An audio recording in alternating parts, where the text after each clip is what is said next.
ಓಂ ಶ್ರೀ ಗುರುಭ್ಯೋ ನಮಃ. ಓಂ ಶ್ರೀ ಮಾತ್ರೆ ನಮಃ. ಸದ್ಗುರುಗಳಾದಂತ ನರಸಿಂಹ ಪ್ರಭುಗಳಿಗೆ ವಂದಿಸುತ್ತಾ ಎಲ್ಲ ಆತ್ಮಜ್ಯೋತಿಗಳಿಗೂ ನನ್ನ ವಂದನೆಗಳು. ಇವತ್ತು ಶುಭ ಶುಕ್ರವಾರ ಅಂತ ಹೇಳ್ಬೋದು. ಯಾಕೆಂದ್ರೆ ಇವತ್ತು ನವರಾತ್ರಿಗಳು ಏನು ಹೇಳ್ತೀವಿ, ವಾರಾಹಿ ನವರಾತ್ರಿ ಅಂತ, ಆ ದಿನದ ಒಂದು 9ನೇ ದಿನದ ಇವತ್ತು ನಡೀತಾ ಇರೋದ್ರಿಂದ ಇದು ತುಂಬಾ ಒಂದು ಅದ್ಭುತವಾದಂತಹ ಶುಕ್ರವಾರ ಅಂತ ಹೇಳ್ಬೋದು. ಇದುವರೆಗೂ ಆ ವಾರಾಹಿ ಬಗ್ಗೆ ಮೇಡಮ್ ತಿಳಿಸ್ಕೊಟ್ರು, ಚೆನ್ನಾಗೇ ಹೇಳಿದ್ರು. ಸ್ವಲ್ಪ ಚಿಕ್ಕದಾಗಿ ಹೇಳಿದ್ರು ತುಂಬಾ ಅರ್ಥಗಳು ನಮ್ಗೆ ಅರ್ಥ ಆಯ್ತು ಅದ್ರ ಬಗ್ಗೆ. ವಾರಾಹಿ ಅಂದ್ರೆ ಆಮೇಲೆ ಹೇಳ್ತೀನಿ. ಈಗ ಒಂದು ಧ್ಯಾನ ಶ್ಲೋಕನ ಹೇಳ್ಬಿಡೋಣ. ಪದ್ಮಾಸನಸ್ತಾಂ ವಿಕಸಿತ ವದನಾಂ ಪದ್ಮಪತ್ರಾಯತಾಕ್ಷೀಂ ಹೇಮಾಭಾಂ ಪೀತವಸ್ತ್ರಾಂ ಕರಕಲಿತಲಸತ್ಪದ್ಮಾವರಾಂಗೀಂ ಸರ್ವಾಲಂಕಾರಯುಕ್ತಂ ಸಕಲಾಭಯದಾಂ ಭಕ್ತಾನಾಂ ಭವಾನಿ ಶ್ರೀ ವಿದ್ಯಾಶಾಂತಮೂರ್ತಿಂ ಸಕಲ ಸುರನುತಾಂ ಸರ್ವಸಂಪತ್ಪ್ರದಾರ್ಥಿ ಧ್ಯಾಯೇತ್ ಪರಮಂ ಓಂ ಶ್ರೀ ಮಾತ್ರೆ ನಮಃ. ಎಲ್ಲ ಆತ್ಮಜ್ಯೋತಿಗಳಿಗೂ ಈ ಶುಕ್ರವಾರ ಸರ್ವ ಫಲಗಳನ್ನು ಕೊಟ್ಟು ಅವರನ್ನ ಸಲಹಲಿ ಅಂತ ಬೇಡ್ತಾ ಈ ದಿನದ ಕಾರ್ಯಕ್ರಮವನ್ನ ಪ್ರಾರಂಭ ಮಾಡ್ತಾ ಇದ್ದೀನಿ. ಇವತ್ತು ವಾರಾಹಿ ದಿನ ಅಂತಾರೆ. ಆ ವಾರಾಹಿ ನವರಾತ್ರಿ ಒಳಗೆ ಇದು 9ನೇ ದಿನ ಅಂತ ಕರೀತಾರೆ. ವಾರಾಹಿ ಅಂತಂದ್ರೆ ಬೇರೆ ಯಾರು ಅಲ್ಲ, ಆ ಲಲಿತಾ ಮಾತೆಯ ಒಂದು ಅಂಶನೇ. ಅವಳು ಏನು ಈ ಭಂಡಾಸುರನನ್ನ ವಧೆ ಮಾಡ್ಬೇಕು, ಆ ಭಂಡಾಸುರನ ವಧೆಗಾಗಿ ಅವಳು ಜನ್ಮ ತಾಳ್ತಾಳೆ. ಚಿದಗ್ನಿಕುಂಡ ಸಂಭೂತಳಾಗಿ ಅವಳು ಜನ್ಮ ತಾಳ್ದಾಗ ಅವಳು ಒಬ್ಳೆ ಇದನ್ನ ಮಾಡಕ್ಕಾಗಲ್ಲ ಅಂದ್ಬಿಟ್ಟು, ಯುದ್ಧ ಮಾಡಕ್ಕಾಗಲ್ಲ ಅಂದ್ಬಿಟ್ಟು ಅವಳು ಯುದ್ಧಕ್ಕೆ ನಿಂತಾಗ ಒಬ್ಬೊಬ್ರು ಒಂದೊಂದು ಅಂಶ ರೂಪಿಗಳಾಗಿ ಅವಳ ಪಕ್ಕದಲ್ಲಿ ನಿಲ್ತಾರೆ. ಆ ಪಕ್ಕದಲ್ಲಿ ನಿಂತಾಗ ಈ ವಾರಾಹಿ ಕೂಡ ಒಂದು ಕಿರಿಚಕ್ರ ರಥಾರೂಢ ಅಂತಾರೆ. ಆ ಕಿರಿಚಕ್ರ ರಥಾರೂಢಲಾಗಿ ಈ ಲಲಿತಾ ಮಾತೆಯ ಪಕ್ಕದಲ್ಲಿ ನಿಂತು ಮಾತೆಗೆ ಯುದ್ಧ ಮಾಡೋದಕ್ಕೆ ಸಹಾಯವನ್ನ ಮಾಡ್ತಾಳೆ.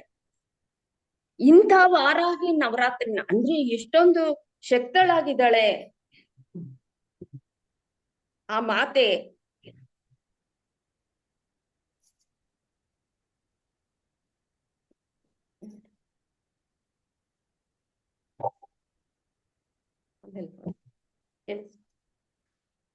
ಆ ಮಾತೆಯ ಶಕ್ತಿಯನ್ನ ಒಂದೊಂದು ಪುರಾಣದಲ್ಲಿ ಒಂದೊಂದ್ ತರ ಹೇಳ್ತಾರೆ.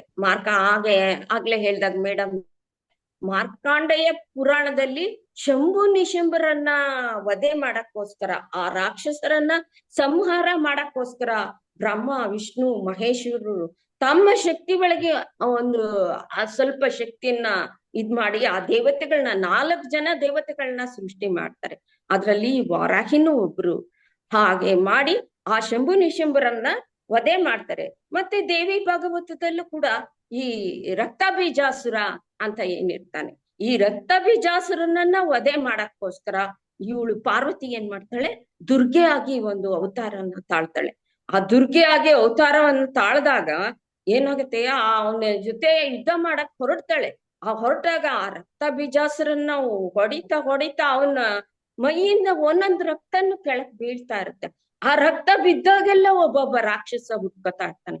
ಈಗ ಅವರ ರಾಕ್ಷಸರ ಸಂಖ್ಯೆ ಜಾಸ್ತಿ ಆಗೋಗುತ್ತೆ. ಯಾವಾಗ ರಕ್ತ ಬೀಜಾಸುರನ ರಾಕ್ಷಸರ ಸಂಖ್ಯೆ ಜಾಸ್ತಿ ಆಗ್ತಾ ಹೋಗುತ್ತೋ ಅದನ್ನ ಸಂಹಾರ ಮಾಡ್ಬೇಕು ಅನ್ನೋ ಕಾರಣಕ್ಕೆ ಏನ್ ಮಾಡ್ತಾಳೆ, ಈ ದೇವಿ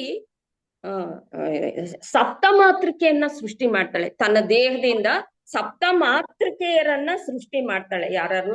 ಚಾಮುಂಡಿ, ಬ್ರಾಹ್ಮಿ, ಮಾಹೇಶ್ವರಿ, ಇಂದ್ರಾಣಿ, ಕೌಮಾರಿ, ಇವ್ರನ್ನೆಲ್ಲ ವಾರಾಹಿ, ಇವ್ರನ್ನೆಲ್ಲ 7 ಜನ ಸಪ್ತಮಾತೃಕೆಯನ್ನ ಸೃಷ್ಟಿ ಮಾಡಿದಾಗ ಸೃಷ್ಟಿ ಮಾಡ್ತಾಳೆ. ಸೃಷ್ಟಿ ಮಾಡಿದಾಗ ಇದ್ರಲ್ಲಿ ವಾರಾಹಿ ತುಂಬಾ ಶಕ್ತಿವಂತಳಾಗಿ ಆ ಬೀಜಾಸುರನ್ನ ಸಂಹಾರ ಮಾಡ್ತಾಳೆ. ಆಮೇಲೆ ಏನಾಗತ್ತೆ, ಇವಳನ್ನ ಕರೀತಾನೆ ಯುದ್ಧಕ್ಕೆ, ಆ ರಕ್ತ ಬೀಜಾಸುರ ದುರ್ಗಾದೇವಿನ ಕರೀತಾನೆ, ಯುದ್ಧ ಮಾಡ್ಬಾ ನನ್ ಜೊತೆ ಅಂತ ಅಂದಾಗ ಏನಾಗತ್ತೆ, ಈ ಸಪ್ತಮಾತೃಕೆಯರು ಕೂಡ ಹೋಗಿ ಆ ದೇವಿನಲ್ಲಿ ಸೇರ್ಕತ್ತಾರೆ. ಮತ್ತೆ ಹೋಗಿ ಆ ದೇವಿನಲ್ಲಿ ಸೇರ್ಕೊಂಡು ಆ ರಕ್ತ ಬೀಜಾಸುರನನ್ನ ಸಂಹಾರ ಮಾಡ್ತಾರೆ. ಈ ರೀತಿ ತುಂಬಾ ಶಕ್ತಿವಂತಳಾದಂತ ದೇವತೆ ಅಂತಂದ್ರೆ ಈ ವಾರಾಹಿ. ಈ ಆಷಾಢ ಮಾಸದಲ್ಲಿ ಅದೇ ಈ ಶುಕ್ರವಾರ ಈ ನವಮಿ ದಿವಸ ಬಂದಿರೋ ಇಂಥ ದೇವಿನ ನಾವು ಉಪಾಸನೆ ಮಾಡಿದಾಗ ನಮ್ಗೆ ಏನು ಈ ಸಮಸ್ಯೆಗಳಿದೆಯೋ ಆ ಲೋಕ ಇದ್ರಲ್ಲಿ ನಾವು ನಮ್ಮ ಸಮಸ್ಯೆಗಳನ್ನ ಪರಿಹರಿಸ್ಕೊಳ್ಳೋದಕ್ಕೆ ತುಂಬಾ ಸಹಾಯ ಆಗತ್ತೆ. ಆ ಮಾತೆ ನಮ್ಗೆ ಎಲ್ಲ ಸೌಕರ್ಯಗಳನ್ನ ಕೊಡ್ತಾಳೆ. ಅವಳನ್ನ ಉಪಾಸನೆ ಮಾಡಿದಾಗ ನಮ್ಗೆ ಏನೇನ್ ಬೇಕೋ ಆ ಎಲ್ಲವನ್ನೂ ನಮ್ಗೆ ದೊರಕಿಸ್ಕೊಡ್ತಾಳೆ ಅಂತ ಹೇಳಿ ವಾರಾಹಿ ಬಗ್ಗೆ ನಾನು ಕೆಲವು ಮಾತುಗಳನ್ನ ತಿಳಿಸಿದ್ದೀನಿ. ಈಗ ನಾವು ಹೋದ ವಾರದಲ್ಲಿ ಚಂಪಕಾಶೋಗ ಪುನ್ನಾಗ ಸೌಗಂಧಿ ಕಲಸತ್ಕಚ ಅನ್ನೋವರೆಗೂ ನಾವು ಆ ಲಲಿತಾ ಸಹಸ್ರದ ನಾಮವನ್ನ ತಿಳ್ಕೊಂಡಿದ್ವಿ. ಇವತ್ತಿನ ದಿವಸ ಅದರ ಇನ್ನೊಂದು ನಾಮ ಕುರುವಿಂದ ಮಣಿಶ್ರೇಣಿ ಕನತ್ ಕೋಟೀರ ಮಂಡಿತ ಅಂತ ಅನ್ಬಿಟ್ಟು ಇದೆ. ಅದ್ರ ಬಗ್ಗೆ ತಿಳ್ಕೋಬೇಕು. ಇಲ್ಲಿ ನಾವು ಈ ಲಲಿತಾ ಸಹಸ್ರನಾಮದಲ್ಲಿ ಈ 3ನೇ ನಾಮದಿಂದ 21ನೇ ನಾಮದವರೆಗೂ ಏನ್ ನೋಡ್ತೀವಪ್ಪ ಅಂತಂದ್ರೆ ಆ ಲಲಿತಾ ಮಾತೆಯ ಸುಗುಣ ರೂಪ. ಅವಳು ಹೇಗೆ ಬಂಡಾಸುರನನ್ನ ವಧೆ ಮಾಡಕ್ಕೋಸ್ಕರ ಆ ಅಗ್ನಿಕುಂಡದಿಂದ, ಆ ಚಿದಗ್ನಿಕುಂಡದಿಂದ ಪ್ರದರ್ಶಿತವಾದ್ಲು. ಆ ದೇವಿ ಏನ್ ಮಾಡ್ತಾಳೆ, ಸಗುಣ ರೂಪ ಅಂತ ಆಗ್ತಾಳೆ, ಒಂದು ರೂಪವನ್ನ ಪಡಿತಾಳೆ. ಅವಳು ನಿರಾಧಾರ ರೂಪಳು, ಅವಳಿಗೆ ರೂಪ ಅನ್ನೋದೇ ಇಲ್ಲ, ಆದ್ರೂ ಸಗುಣ ರೂಪವನ್ನ ತಾಳೆ ಬರ್ತಾಳೆ. ಯಾಕೆ, ಲೋಕ ಕಲ್ಯಾಣಕ್ಕೋಸ್ಕರ ದೇವತೆಗಳಿಗೆ ಒಂದು ಸಹಾಯವನ್ನು ಮಾಡ್ಬೇಕು ಅನ್ನೋ ಉದ್ದೇಶಕ್ಕೋಸ್ಕರ ಅವಳೇನ್ ಮಾಡ್ತಾಳೆ, ಆ ಚಿದಗ್ನಿ ಕುಂಡದಿಂದ ಸಗುಣ ರೂಪವನ್ನ ತಾಳ್ತಾಳೆ. ಈಗ ಈ 3ನೇ ನಾಮದಿಂದ 21ನೇ ನಾಮದವರೆಗೂ ಏನಾಗಿದೆ ಅಂತಂದ್ರೆ ಅವಳ ಸಗುಣ ರೂಪದ ವರ್ಣನೆಯನ್ನ ನಾವು ನೋಡ್ತೀವಿ. ಪ್ರತಿಯೊಂದು ಅಂಗದ ವರ್ಣನೆ ಕೂಡ ಇದ್ರಲ್ಲಿ ಬರ್ತಾ ಇದೆ. ಕಣ್ಣಿಂದ, ಕಿವಿಯಿಂದ, ಮೂಗಿಂದ, ಅವಳು ಹಾಕೊಂಡಿರುವಂತ ಏನು ಆಭರಣಗಳಿದೆ, ಅವಳು ತೊಟ್ಟಿರುವಂತ ಏನ್ ವಸ್ತ್ರ ಇದೆ, ಆ ಪ್ರತಿಯೊಂದು ಅಂಗಗಳ ವಿವರಣೆ ಕೂಡ ನಮ್ಗೆ ಬರ್ತಾ ಇದೆ. ಆ ವರ್ಣನೆಯಿಂದ ನಾವೇನು ತಿಳಿತೀವಪ್ಪ ಅಂದ್ರೆ ಅವಳ ಅವಯವಗಳ ಅನುಸಂಧಾನ ನಾವು ಮಾಡಿದಾಗ, ಅದನ್ನ ಪ್ರತಿಯೊಂದನ್ನು ನಾವು ತಿಳ್ಕೊಂಡಾಗ ಒಂದು ಸಾಧನಭೂತವಾದ ಒಂದು ಅಂಶವನ್ನ ನಾವು ಕಾಣ್ತೀವಿ. ಮತ್ತು ನಮ್ಮ ಆರೋಗ್ಯಪ್ರದವಾದ ಅಂಶ ಕೂಡ ಇದ್ರಲ್ಲಿ ತಿಳಿಯುತ್ತೆ. ಈ ಮನುಷ್ಯ ಶರೀರ ಹೇಗೆ ಆರೋಗ್ಯವಾಗಿರ್ಕೋಬೇಕು ಅನ್ನೋ ಅಂಶ ಕೂಡ ಇದರಿಂದ ನಾವು ತಿಳಿತೀವಿ. ಏನು ಈ ವರ್ಣನೆ ಬಂದಿದ್ಯೋ ಈ ಸಗುಣ ರೂಪದಲ್ಲಿ, ಅದರಿಂದ ನಾವು ಅದನ್ನು ಕೂಡ ತಿಳಿತಾ ಹೋಗ್ತೀವಿ. ಈಗ ಇಲ್ಲಿ ಕುರುವಿಂದ ಮಣಿಶ್ರೇಣಿ ಕನತ್ ಕೋಟೀರ ಮಂಡಿತ ಅಂತ ಹೇಳಿದ್ವಿ. ಆ ಕುರುವಿಂದ ಮಣಿಶ್ರೇಣಿ ಕನತ್ ಕೋಟೀರ ಮಂಡಿತ ಅಂತಂದ್ರೆ ಏನಪ್ಪಾ ಅಂದ್ರೆ ಇಲ್ಲಿ ಯಾವ್ದನ್ನು ವಿವರಿಸಿದ್ದಾರೆ, ಮೊದಲಿಗೆನೆ ಮಾತೆಯ ಕಿರೀಟವನ್ನ ವಿವರಿಸಿದ್ದಾರೆ. ಆ ಕಿರೀಟದಲ್ಲಿ ಇರ್ತಕ್ಕಂತ ಕುರುವಿಂದ ಮಣಿಗಳು, ಒಂದೊಂದು ಮಣಿನು ಏನು, ಆ ಮಣಿ ದೂರದಿಂದ ಆ ಕಿರೀಟವನ್ನು ನೋಡ್ತಾ ಇದ್ರೆ ಆ ಮಣಿಗಳು ತಳ ತಳ ತಳ ತಳ ಅಂತ ಥಳಿಸ್ತಾ ಇದೆಯಂತೆ. ದೂರಕ್ಕೆ ಅಷ್ಟೊಂದು ಆಕರ್ಷಣೆಯನ್ನ ಉಂಟು ಮಾಡ್ತಾ ಇದೆಯಂತೆ. ಅಂತ ಕುರುವಿಂದ ಮಣಿನ ಕಿರೀಟದಲ್ಲಿ ಧರಿಸಿದಾಳೆ ಅಂತಂದ್ರೆ ಆ ಕುರುವಿಂದ ಮಣಿಯ ಒಂದು ಪ್ರಾಧಾನ್ಯತೆಯನ್ನ ನಾವೀಗ ತಿಳಿಬೇಕಾಗತ್ತೆ. ಅಷ್ಟೊಂದು ಆಕರ್ಷಿತವಾಗಿದೆ ಆ ಕುರುವಿಂದ ಮಣಿ ಅಂದಾಗ ಆ ಕುರುವಿಂದ ಮಣಿ ಬಗ್ಗೆ ನಾವು ಸ್ವಲ್ಪ ತಿಳ್ಕೊಬೇಕಾಗತ್ತೆ ಅಲ್ವಾ. ಅದರ ವೈಶಿಷ್ಟ್ಯ ಏನು, ಯಾಕೆ ಅದು ಅಷ್ಟೊಂದು ಇದಾಗೆ ಅಲ್ಲಿಟ್ಟಿದ್ದಾರೆ ಅನ್ನೋದಕ್ಕೆ ಈಗ ನಾವು ಅದ್ರ ಬಗ್ಗೆ ಸ್ವಲ್ಪ ತಿಳ್ಕೊಳ್ಳೋಣ. ಈ ಕುರುವಿಂದ ಮಣಿ ಅನ್ನೋದು ಎಲ್ಲಿ ಸಿಕ್ಕತ್ತಪ್ಪ ಅಂತಂದ್ರೆ ಇದು ಭೂಗರ್ಭದಿಂದ ಸಿಗತ್ತಂತೆ. ಭೂಗರ್ಭದಿಂದ ಉತ್ಪತ್ತಿ ಆಗತ್ತೆ. ಇದು ಹೇಗ್ ಉತ್ಪತ್ತಿ ಆಗತ್ತೆ, ಭೂಗರ್ಭದಿಂದ ಉತ್ಪತ್ತಿ ಆದಾಗ ಈ ಸಮುದ್ರದಿಂದ ಏನಾಗತ್ತೆ, ಅಲೆಗಳು ಎಲ್ಲ ಮೇಲಕ್ ಬಂದಾಗ ಏನಾಗತ್ತೆ, ಈ ಕುರುವಿಂದ ಮಣಿ ಅನ್ನೋದು ಅಲ್ಲಿ ಹೋಗಿ ಅದರ ಪಕ್ಕದಲ್ಲಿರ್ತಕ್ಕಂಥ ಆ ಕೊಳಚೆ ಪ್ರದೇಶದಲ್ಲಿ ಬೀಳುತ್ತೆ. ಆ ನೀರುಗಳು ಎಲ್ಲ ಇರುತ್ತಲ್ಲ, ನೀರು ತೇವಾಂಶ ಇರುವಂತ ಜಾಗ, ಅಲ್ಲಿ ಹೋಗಿ ಬೀಳುತ್ತೆ ಈ ಕುರುವಿಂದ ಮಣಿ. ಅದು ಬಿದ್ದಾಗ ಏನಾಗತ್ತೆ, ಆ ಕುರುವಿಂದ ಮಣಿ ತುಂಬಾ ದಿವಸಗಳವರೆಗೂ ಅದೇ ತೇವಾಂಶದಲ್ಲಿ ಕೊಳ್ತು ಕೊಳ್ತು ಕೊಳ್ತು ಕೊಳ್ತು ಏನಾಗತ್ತೆ, ಕೊನೆಗೆ ಸ್ಫಟಿಕದ ರೂಪವನ್ನ ತಾಳತ್ತಂತೆ ಆ ಕುರುವಿಂದ ಮಣಿ. ಆ ಸ್ಫಟಿಕ ಅಂತಂದ್ರೆ ಏನು ಅಂದಾಗ ಅದೊಂದು ನಿರ್ಮಲವಾದಂಥದ್ದು, ಅದೊಂದು ಶುದ್ಧವಾದಂಥದ್ದು ಅಂತ ನಮ್ಗೆ ತಿಳಿದ್ ಬರುತ್ತೆ ಆ ಸ್ಫಟಿಕ ಅನ್ನೋದು. ಯಾಕೆಂದ್ರೆ ಆ ಸ್ಫಟಿಕದಿಂದ ಮಾಡಿರ್ತಕ್ಕಂತ ವಿಗ್ರಹನ ನಾವು ಪೂಜೆ ಮಾಡಿದಾಗ ನಮ್ಮ ಮನಸ್ಸಿಗೆ ಏನೋ ಒಂದು ನೆಮ್ಮದಿ, ಏನೋ ಒಂದು ಶಾಂತಿ, ಆ ಒಂದು ಶುದ್ಧತೆ ಅನ್ನೋದು ನಮ್ಗೆ ಸಿಗುತ್ತೆ ಅಂತ ಹೇಳ್ತಾರೆ ಆ ಸ್ಫಟಿಕದ ಮಣಿಯ ವಿಗ್ರಹವನ್ನ ನಾವು ಪೂಜೆ ಮಾಡಿದಾಗ. ಅದೇ ರೀತಿ ಈ ಸ್ಫಟಿಕದ ವಿಗ್ರಹಕ್ಕೆ ನಾವೇನ್ ಮಾಡ್ತೀವಿ, ಈ ಪಂಚಾಮೃತ ಅಭಿಷೇಕಗಳನ್ನ ನಾವು ಮಾಡ್ತಾ ಹೋಗ್ತೀವಿ. ಈ ಸ್ಫಟಿಕದ ವಿಗ್ರಹಕ್ಕೆ ಆತರ ನಾವು ಪಂಚಾಮೃತ ಹಾಲಿನಿಂದ ಅಭಿಷೇಕ ಮಾಡಿದಾಗ ಏನಾಗತ್ತೆ, ಹಾಲಿನ ರೂಪನೇ ಬರ್ತಾ ಇರತ್ತೆ. ಜೇನುತುಪ್ಪ ಹಾಕಿ ಜೇನುತುಪ್ಪದ ರೂಪನ ನಾವು ಅದ್ರಲ್ಲಿ ಕಾಣ್ತಾ ಇರ್ತೀವಿ. ಹಾಗೆ ಮೊಸರನ್ನ ಹಾಕ್ದಾಗ ಆ ಮೊಸರಿನ ರೂಪವನ್ನೇ ನಾವು ಅಲ್ಲಿ ಕಾಣ್ತಾ ಇರ್ತೀವಿ. ತುಪ್ಪ ಹಾಕಿದ್ರೆ ಅದೇ ರೂಪ ನಮಗ್ ಬರ್ತಾ ಇದೆ. ಯಾಕೆ ಅದೇ ರೂಪನ್ ನಾವ್ ಯಾಕೆ ಕಾಣ್ತಾ ಇದ್ದೀವಿ ಅಂತಂದ್ರೆ, ಅದು ತನ್ನ ನಿಜವಾದ ಬಣ್ಣನ ಕಳ್ಕೊಳ್ಳಲ್ಲ. ಈಗ ಹಾಲೇನಿದೆ ಅದ್ರ ಪ್ರಕಾರನೇ ಆ ಸ್ಫಟಿಕದ ವಿಗ್ರಹದಲ್ಲಿ ಕಾಣ್ತಾ ಬರುತ್ತೆ. ಅದು ನಿಜವಾದ ಒಂದು ತನ್ನ ಬಣ್ಣ ಏನಿದೆ ಅದನ್ನ ಯಾವುದು ಕಳ್ಕಳ್ದೆ ಹಾಗೇ ಅರಿತಾ ಇರತ್ತೆ. ಅದನ್ನ ನೋಡೋದಕ್ಕೆ ನಮ್ಗೆ ಎಷ್ಟು ಆನಂದ ಆಗತ್ತಲ್ವಾ, ಎಷ್ಟು ನಮ್ಮ ಮನಸ್ಸಿಗೆ ಒಂದು ತೃಪ್ತಿ ಅನ್ನೋದು ಸಿಗುತ್ತೆ. ಅದೇ ರೀತಿ ಈ ಪ್ರಪಂಚದ ಭೋಗ ಭಾಗ್ಯಗಳನ್ನೆಲ್ಲ ಅನುಭವಿಸಿ ಮೋಕ್ಷದ ಕಡೆಗೆ ಹೋಗ್ಬೇಕು ಅನ್ನೋ ಅಂತ ಹೊರಟ ಸಾಧಕನ ಮನಸ್ಸು ಕೂಡ ಅಷ್ಟೇ ಒಂದು ಸ್ಫಟಿಕದ ರೀತಿ ಇರುತ್ತಂತೆ. ಹೇಗೆ ಆ ಸ್ಫಟಿಕ ಹೇಗೆ ಆ ಕುರುವಿಂದ ಮಣಿ ಕೊಳ್ತು ಕೊಳ್ತು ಕೊಳ್ತು ಆ ತೇವಾಂಶದಲ್ಲಿ ಕೊಳ್ತು ಕೊಳ್ತು ಸ್ಫಟಿಕ ಆಯ್ತು, ಅದೇ ರೀತಿ ಈ ಸಾಧಕನ ಮನಸ್ಸು ಕೂಡ ಆ ಕಡೆ ನನ್ ಮೋಕ್ಷನ ಪಡಿಬೇಕು ಅನ್ನೋ ಸಾಧನೆ ಕಡೆಗೆ ಹೋದಾಗ, ಅವನ್ ಸಾಧನೆ ಕಡೆಗೆ ಹೋದಾಗ ಏನ್ ಮಾಡ್ತಾನೆ, ತನ್ನ ಮನಸ್ಸನ್ನ ಒಂದು ಶುದ್ಧತೆ ಮಾಡ್ಕೊಳಕ್ಕೋಸ್ಕರ, ಒಂದು ಮನಸ್ಸಿಗೆ ಯಾವುದೇ ಒಂದು ಅಶುದ್ಧತೆ ಇಲ್ದಿರ ಮನಸ್ಸಿನಲ್ಲಿ ಅರಿಷಡ್ ವರ್ಗಗಳನ್ನ ನಾಶ ಮಾಡ್ಕೊಳಕ್ಕೋಸ್ಕರ ಅವನೇನ್ ಮಾಡ್ತಾನೆ, ಸದಾ ಕಾಲ ಅವನು ಅದರಲ್ಲಿ ತೊಡಕೊಳ್ತಾನೆ, ತನ್ನನ್ ತಾನು ತೊಡಗಿಸ್ಕೊಳ್ತಾನೆ, ತನ್ನ ಮನಸ್ಸನ್ನ ಅದ್ರಲ್ಲಿ ತೊಡಗಿಸ್ಕೊಳ್ತಾನೆ. ಹಾಗೆ ತೊಡಗಿಸ್ಕೊಂಡು ಏನಾಗತ್ತೆ ಅವನ್ಗೆ ಆಮೇಲೆ ಒಂದು ಶುದ್ಧತೆ ಅನ್ನೋದು ಅವನಲ್ಲಿ ಉಂಟಾಗತ್ತೆ.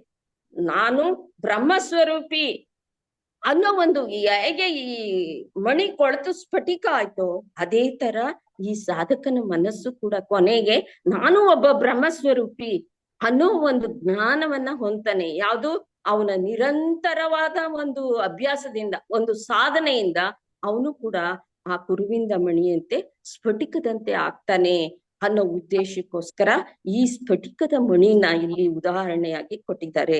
ಅದಕ್ಕೋಸ್ಕರ ಅಮ್ಮನ ಕಿರೀಟದಲ್ಲಿ ಆ ಸ್ಫಟಿಕದ ಮಣಿನ ಇಟ್ಟಿದ್ದಾರೆ.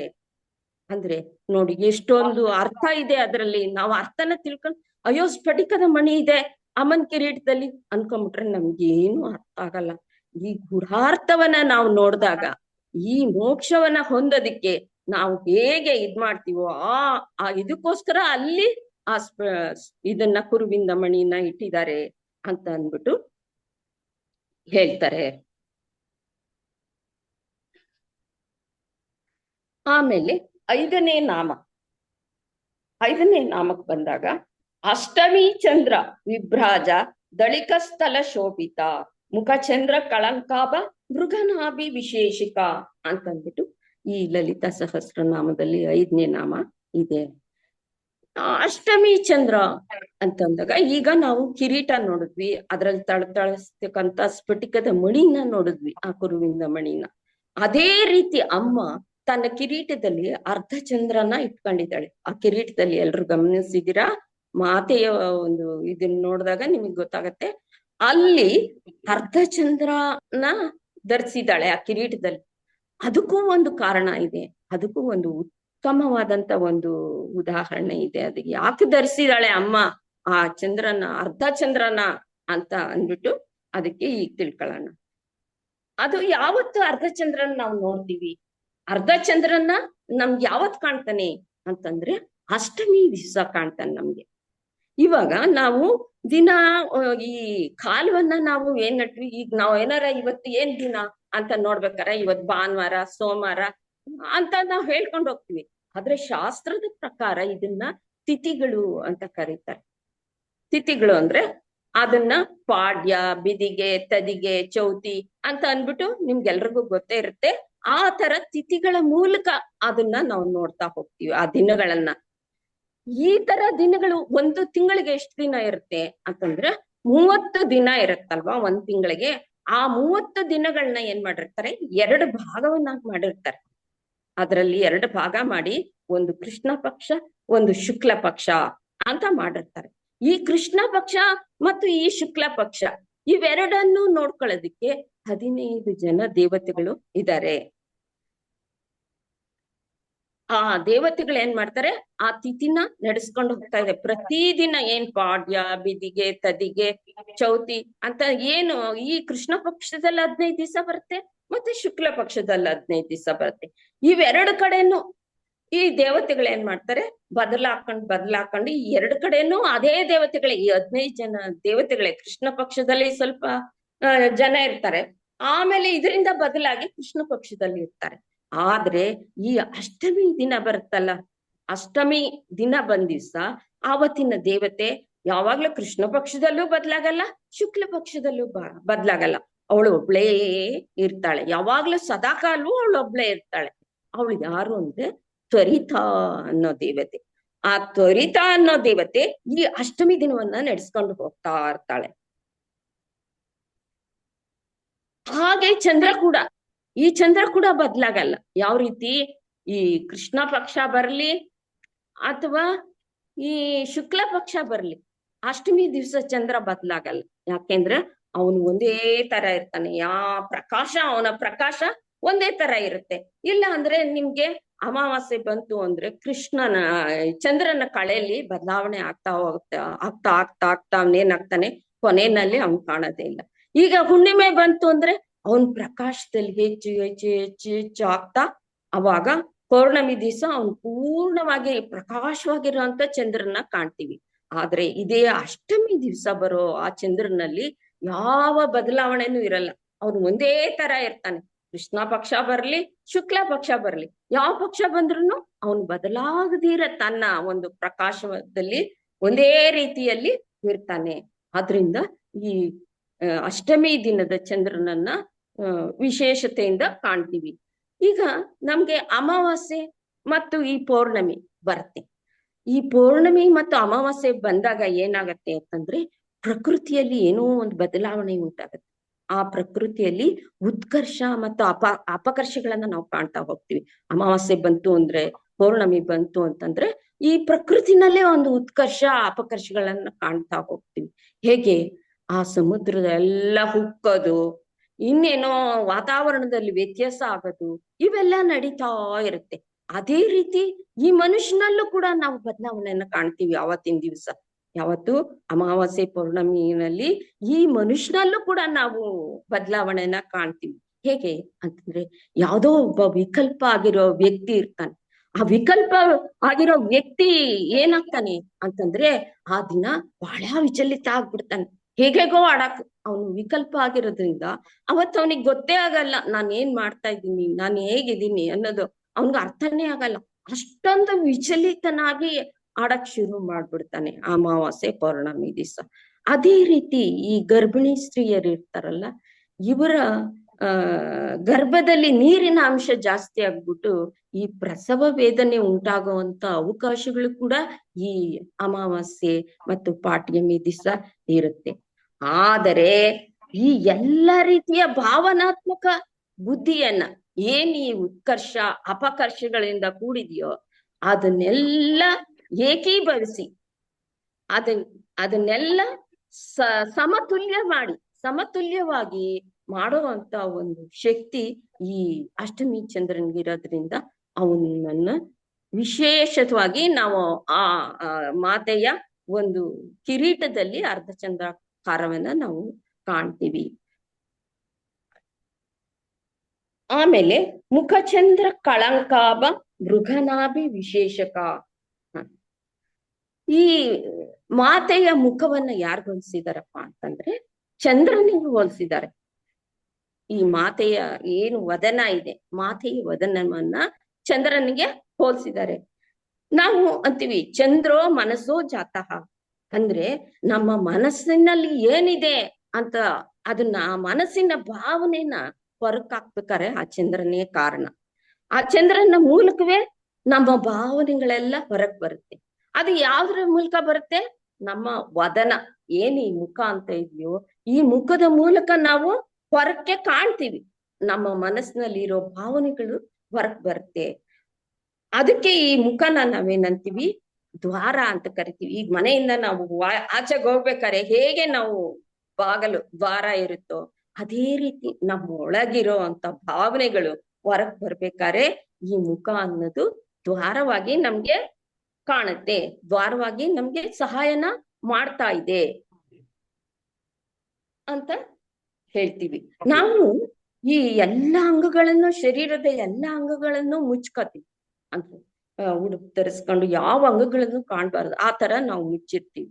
ಆದ್ರೆ ಈ ಮುಖದ ಅಂಗ ಮಾತ್ರ ನಾವು ಮುಚ್ಕೊಳ್ಳಲ್ಲ. ಯಾಕೆ?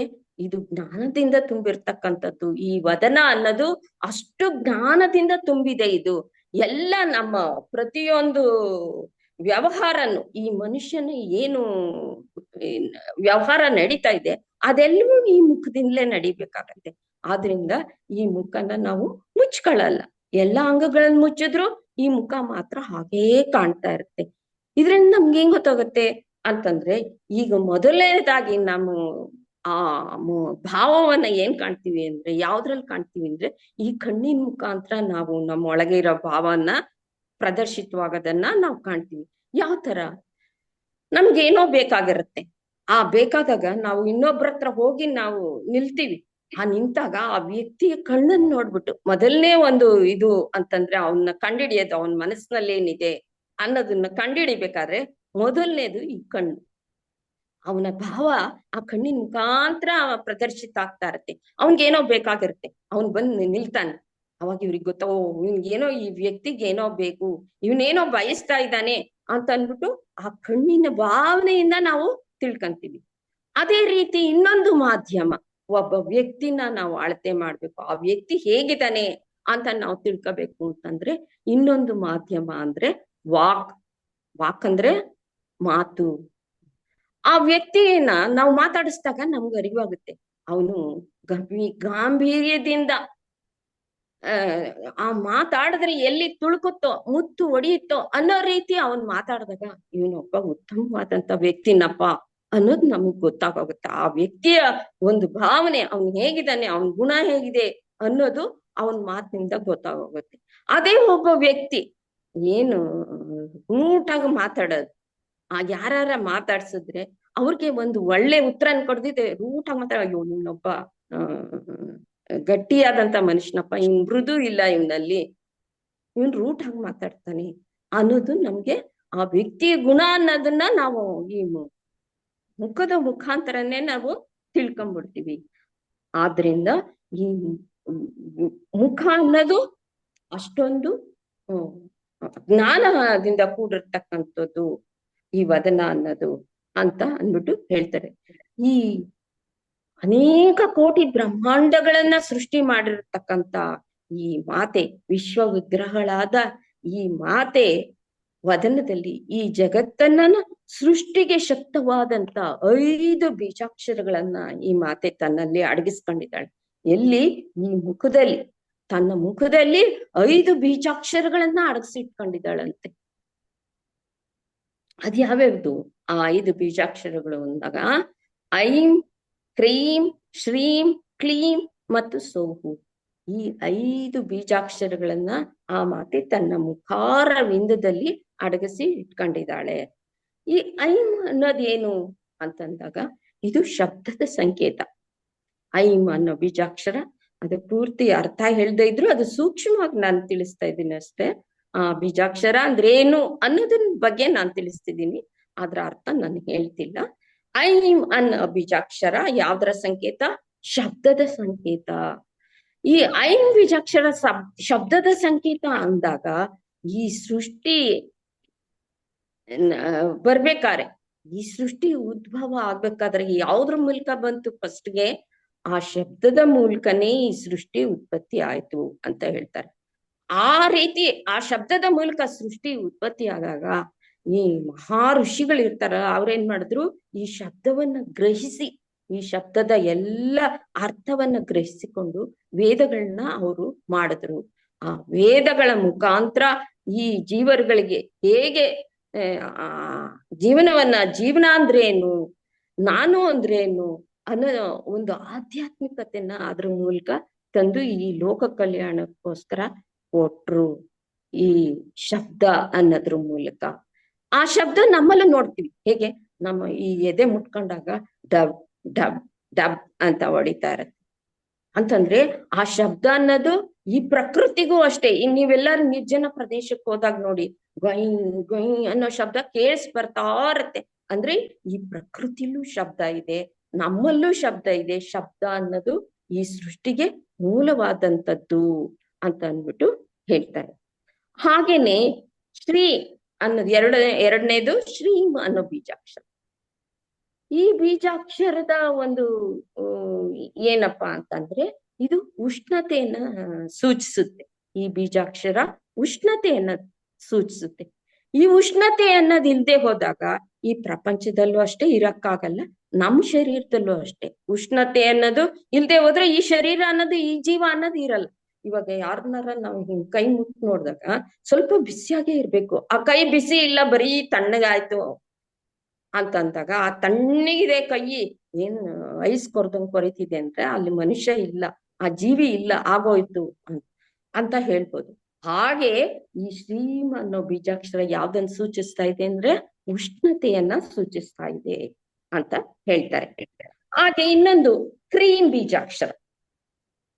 ಈ ಕ್ರೀಮ್ ಬೀಜಾಕ್ಷರ ಏನ್ ಹೇಳತ್ತೆ ಅಂತಂದ್ರೆ, ಇದು ಬೆಳಕು ಅಥವಾ ಕಾಂತಿಯನ್ನ ಸೂಚಿಸ್ತಾ ಇದೆ ಅಂತ ಅಂದ್ಬಿಟ್ಟು ಹೇಳ್ತಾರೆ. ಏನಿದು ಕಾಂತಿ ಅಂತಂದ್ರೆ ಏನು ಅಂತಂದಾಗ, ಈ ಪ್ರಪಂಚದಲ್ಲಿ ಚೈತನ್ಯ ಶಕ್ತಿ, ಆ ಪರಮಾತ್ಮನ ಚೈತನ್ಯ ಶಕ್ತಿ ಇಲ್ದಿದ್ರೆ ಈ ಪ್ರಪಂಚ ಇಲ್ಲ. ಹಾಗೆ ನಮ್ಮಲ್ಲೂ ಕೂಡ, ಈ ಪಿಂಡಾಂಡದಲ್ಲೂ ಕೂಡ ಒಂದು ಚೈತನ್ಯ ಶಕ್ತಿ ಇದೆ. ಆ ಪರಮಾತ್ಮನ ಚೈತನ್ಯ ಶಕ್ತಿಯಿಂದ ನಾವೇನ್ ಮಾಡ್ತಿದೀವಿ, ಅದೇ ಕಾಂತಿ. ಆ ಚೈತನ್ಯ ಶಕ್ತಿಯೇ ನಮ್ಮೊಳಗಿರೋ ಅಂತ ಒಂದು ಕಾಂತಿ. ಆ ಕಾಂತಿ ಮೂಲಕ ನಾವು ಈ ಜೀವನನ ನಡೆಸ್ತಾ ಇದ್ದೀವಿ. ಆದ್ರಿಂದ ಈ ಶ್ರೀಮ್ ಅನ್ನೋದನ್ನ ಒಂದು ಹ್ರೀಮ್ ಅನ್ನೋ ಒಂದು ಬೀಜಾಕ್ಷರವನ್ನ ಯಾವ್ದಕ್ ಬಳಸಿದ್ದಾರೆ ಅಂತಂದ್ರೆ, ಕಾಂತಿ ಅನ್ನೋದನ್ನ ಈ ಹ್ರೀಮ್ ಬೀಜಾಕ್ಷರ ಸೂಚಿಸ್ತಾ ಇದೆ. ಹಾಗೆ ಕ್ಲೀನ್ ಬೀಜಾಕ್ಷರ.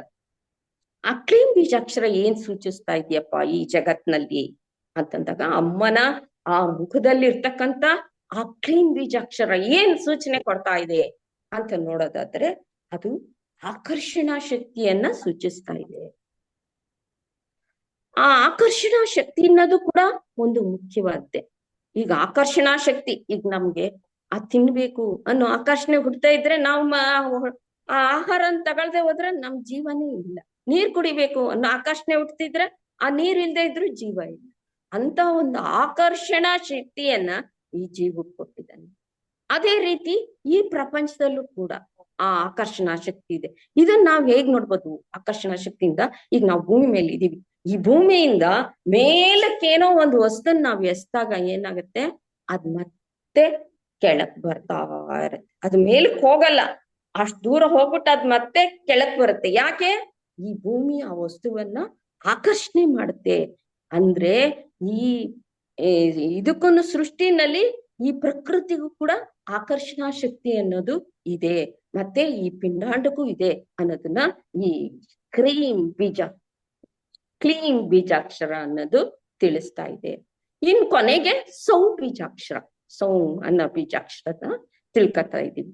ಇದೇನ್ ಹೇಳುತ್ತೆ, ಇದೇನ್ ಸೂಚಿಸ್ತಾ ಇದೆ ಮಾತೆಯ ವದನದಲ್ಲಿರೋದು ಅಂತ ಅಂದಾಗ, ಇದು ವಿದ್ಯುತ್ ಶಕ್ತಿ ಎಷ್ಟು ಶಕ್ತಿವಂತವಾಗಿದ್ಯೋ ಅಂದ್ರೆ, ನಾವ್ ಹೋಗ್ಬಿಟ್ಟು ಒಂದ್ ವಿದ್ಯುತ್ ಶಕ್ತಿ ಕಂಬ ಇರುತ್ತೆ, ಹೋಗ್ಬಿಟ್ಟು ಆ ಕಂಬದ ವೈರ್ನ ಆ ತಂತಿನ ನಾವ್ ಹಿಡ್ಕೊಂಡಾಗ ಏನಾಗುತ್ತೆ, ಬರ್ರ ಅಂತ ಸುಟ್ಟೋಗುತ್ತೆ. ಅಷ್ಟೊಂದು ಶಕ್ತಿ ಆ ವಿದ್ಯುತ್ ಶಕ್ತಿ ಇದೆ. ಆ ವಿದ್ಯುತ್ ಶಕ್ತಿಗಿಂತ ಮಿಗಿಲಾದಂತ ಶಕ್ತಿಯನ್ನ, ಅಂದ್ರೆ ಎಲ್ಲಾ ಶಕ್ತಿಗಳಿಗೂ ಸೋರ್ಸ್ ಮೂಲವಾದಂತ ಶಕ್ತಿ ಯಾವ್ದಿದ್ಯೋ ಅದಕ್ಕೆ ಸೋಮು ಅಂತ ಕರೀತಾರೆ. ಆ ಶಕ್ತಿನೇ ಅಮ್ಮ. ಅಮ್ಮನೇ ಆ ಶಕ್ತಿ. ಎಲ್ಲಾ ಶಕ್ತಿಗಳಿಗೂ ಶಕ್ತಿಯನ್ನ ಕೊಡೋ ಅಂತವಳು ಯಾರು? ಈ ಅಮ್ಮ. ಅವಳೇ ಸೋರ್ಸ್, ಅವಳೇ ಮೂಲವಾದವಳು. ಆದ್ರಿಂದ ಇದು ಸೌಂಪು ಅನ್ನೋ ಬೀಜಾಕ್ಷರದಲ್ಲಿ ನಾವು ಇದನ್ನ ಕಾಣ್ತೀವಿ. ಈ ರೀತಿ ನಾವು ಈ ಅಮ್ಮನ ಮುಖದಲ್ಲಿ ಈ 5 ಬೀಜಾಕ್ಷರಗಳು ಯಾವ ರೀತಿ ಇದೆ, ಅದು ಏನನ್ನ ಸೂಚಿಸುತ್ತೆ ಅನ್ನೋದನ್ನ ನಾವು ನೋಡಿದ್ವಿ. ಈಗ ಮುಂದಿನ ನಾಮಕ್ಕೆ ಹೋಗೋಣ. ಮುಂದಿನ ನಾಮ ವದನಸ್ಮರ ಮಾಂಗಲ್ಯ ಗೃಹತೋರಣ ಚಿಲ್ಲಿಕಾ ವಕ್ರಲಕ್ಷ್ಮೀ ಪರಿವಾಹ ಚಲನ್ಮಿ ಲಾಭ ಲೋಚನ ಅಂತ ಇದೆ.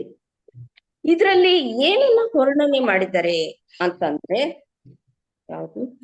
ವದನಸ್ಮರ ಮಾಂಗಲ್ಯ ಗೃಹತೋರಣ ಚಿಲ್ಲಿಕಾ ಅಂತ ಅನ್ಬಿಟ್ಟು ಇದರಲ್ಲಿ ಈ ನಾಮದಲ್ಲಿ ಅಮ್ಮನವರ ಯಾವ್ದನ್ನ ವರ್ಣನೆ ಮಾಡಿದ್ದಾರೆ ಅಂತಂದ್ರೆ, ಮಾತೆಯ ಹುಬ್ಬುಗಳನ್ನ ಮತ್ತು ಕಣ್ಣುಗಳ ವರ್ಣನೆಯನ್ನ ಇದರಲ್ಲಿ ಮಾಡಿದ್ದಾರೆ. ಮಾತೆಯ ಹುಬ್ಬುಗಳೇನಿದೆ ಮತ್ತು ಈ ಕಣ್ಣು, ಆ ಮಾತೆಯ ಕಣ್ಣನ್ನ ಈ ಇದರಲ್ಲಿ ವರ್ಣನೆ ಮಾಡಿದ್ದಾರೆ. ಏನು? ವದನಸ್ಮರ ಮಾಂಗಲ್ಯ ಗೃಹ ತೋರಣ ಚಿಲ್ಲಿಕಾ ಅಂತ ಹೇಳಿದ್ದಾರೆ. ಅಂದ್ರೆ ದೇವರ ಮಂಗಳಕರವಾದ ಮುಖದಲ್ಲಿ ಆ ಕಾಣೋ ಹುಬ್ಬುಗಳಿದೆಯಲ್ಲ, ಆ ಮಂಗಳಕರವಾದ ಮುಖದಲ್ಲಿ ನಾವ್ ಏನು ಈ ಹುಬ್ಬುಗಳನ್ನ ಕಾಣ್ತಾ ಇದೀವೋ ಅದನ್ನ ಯಾವ್ದಕ್ ಹೋಲಿಸಿದಾರಪ್ಪ ಅಂತಂದ್ರೆ ಗೃಹ ತೋರಣಕ್ಕೆ ಹೋಲಿಸಿದ್ದಾರೆ.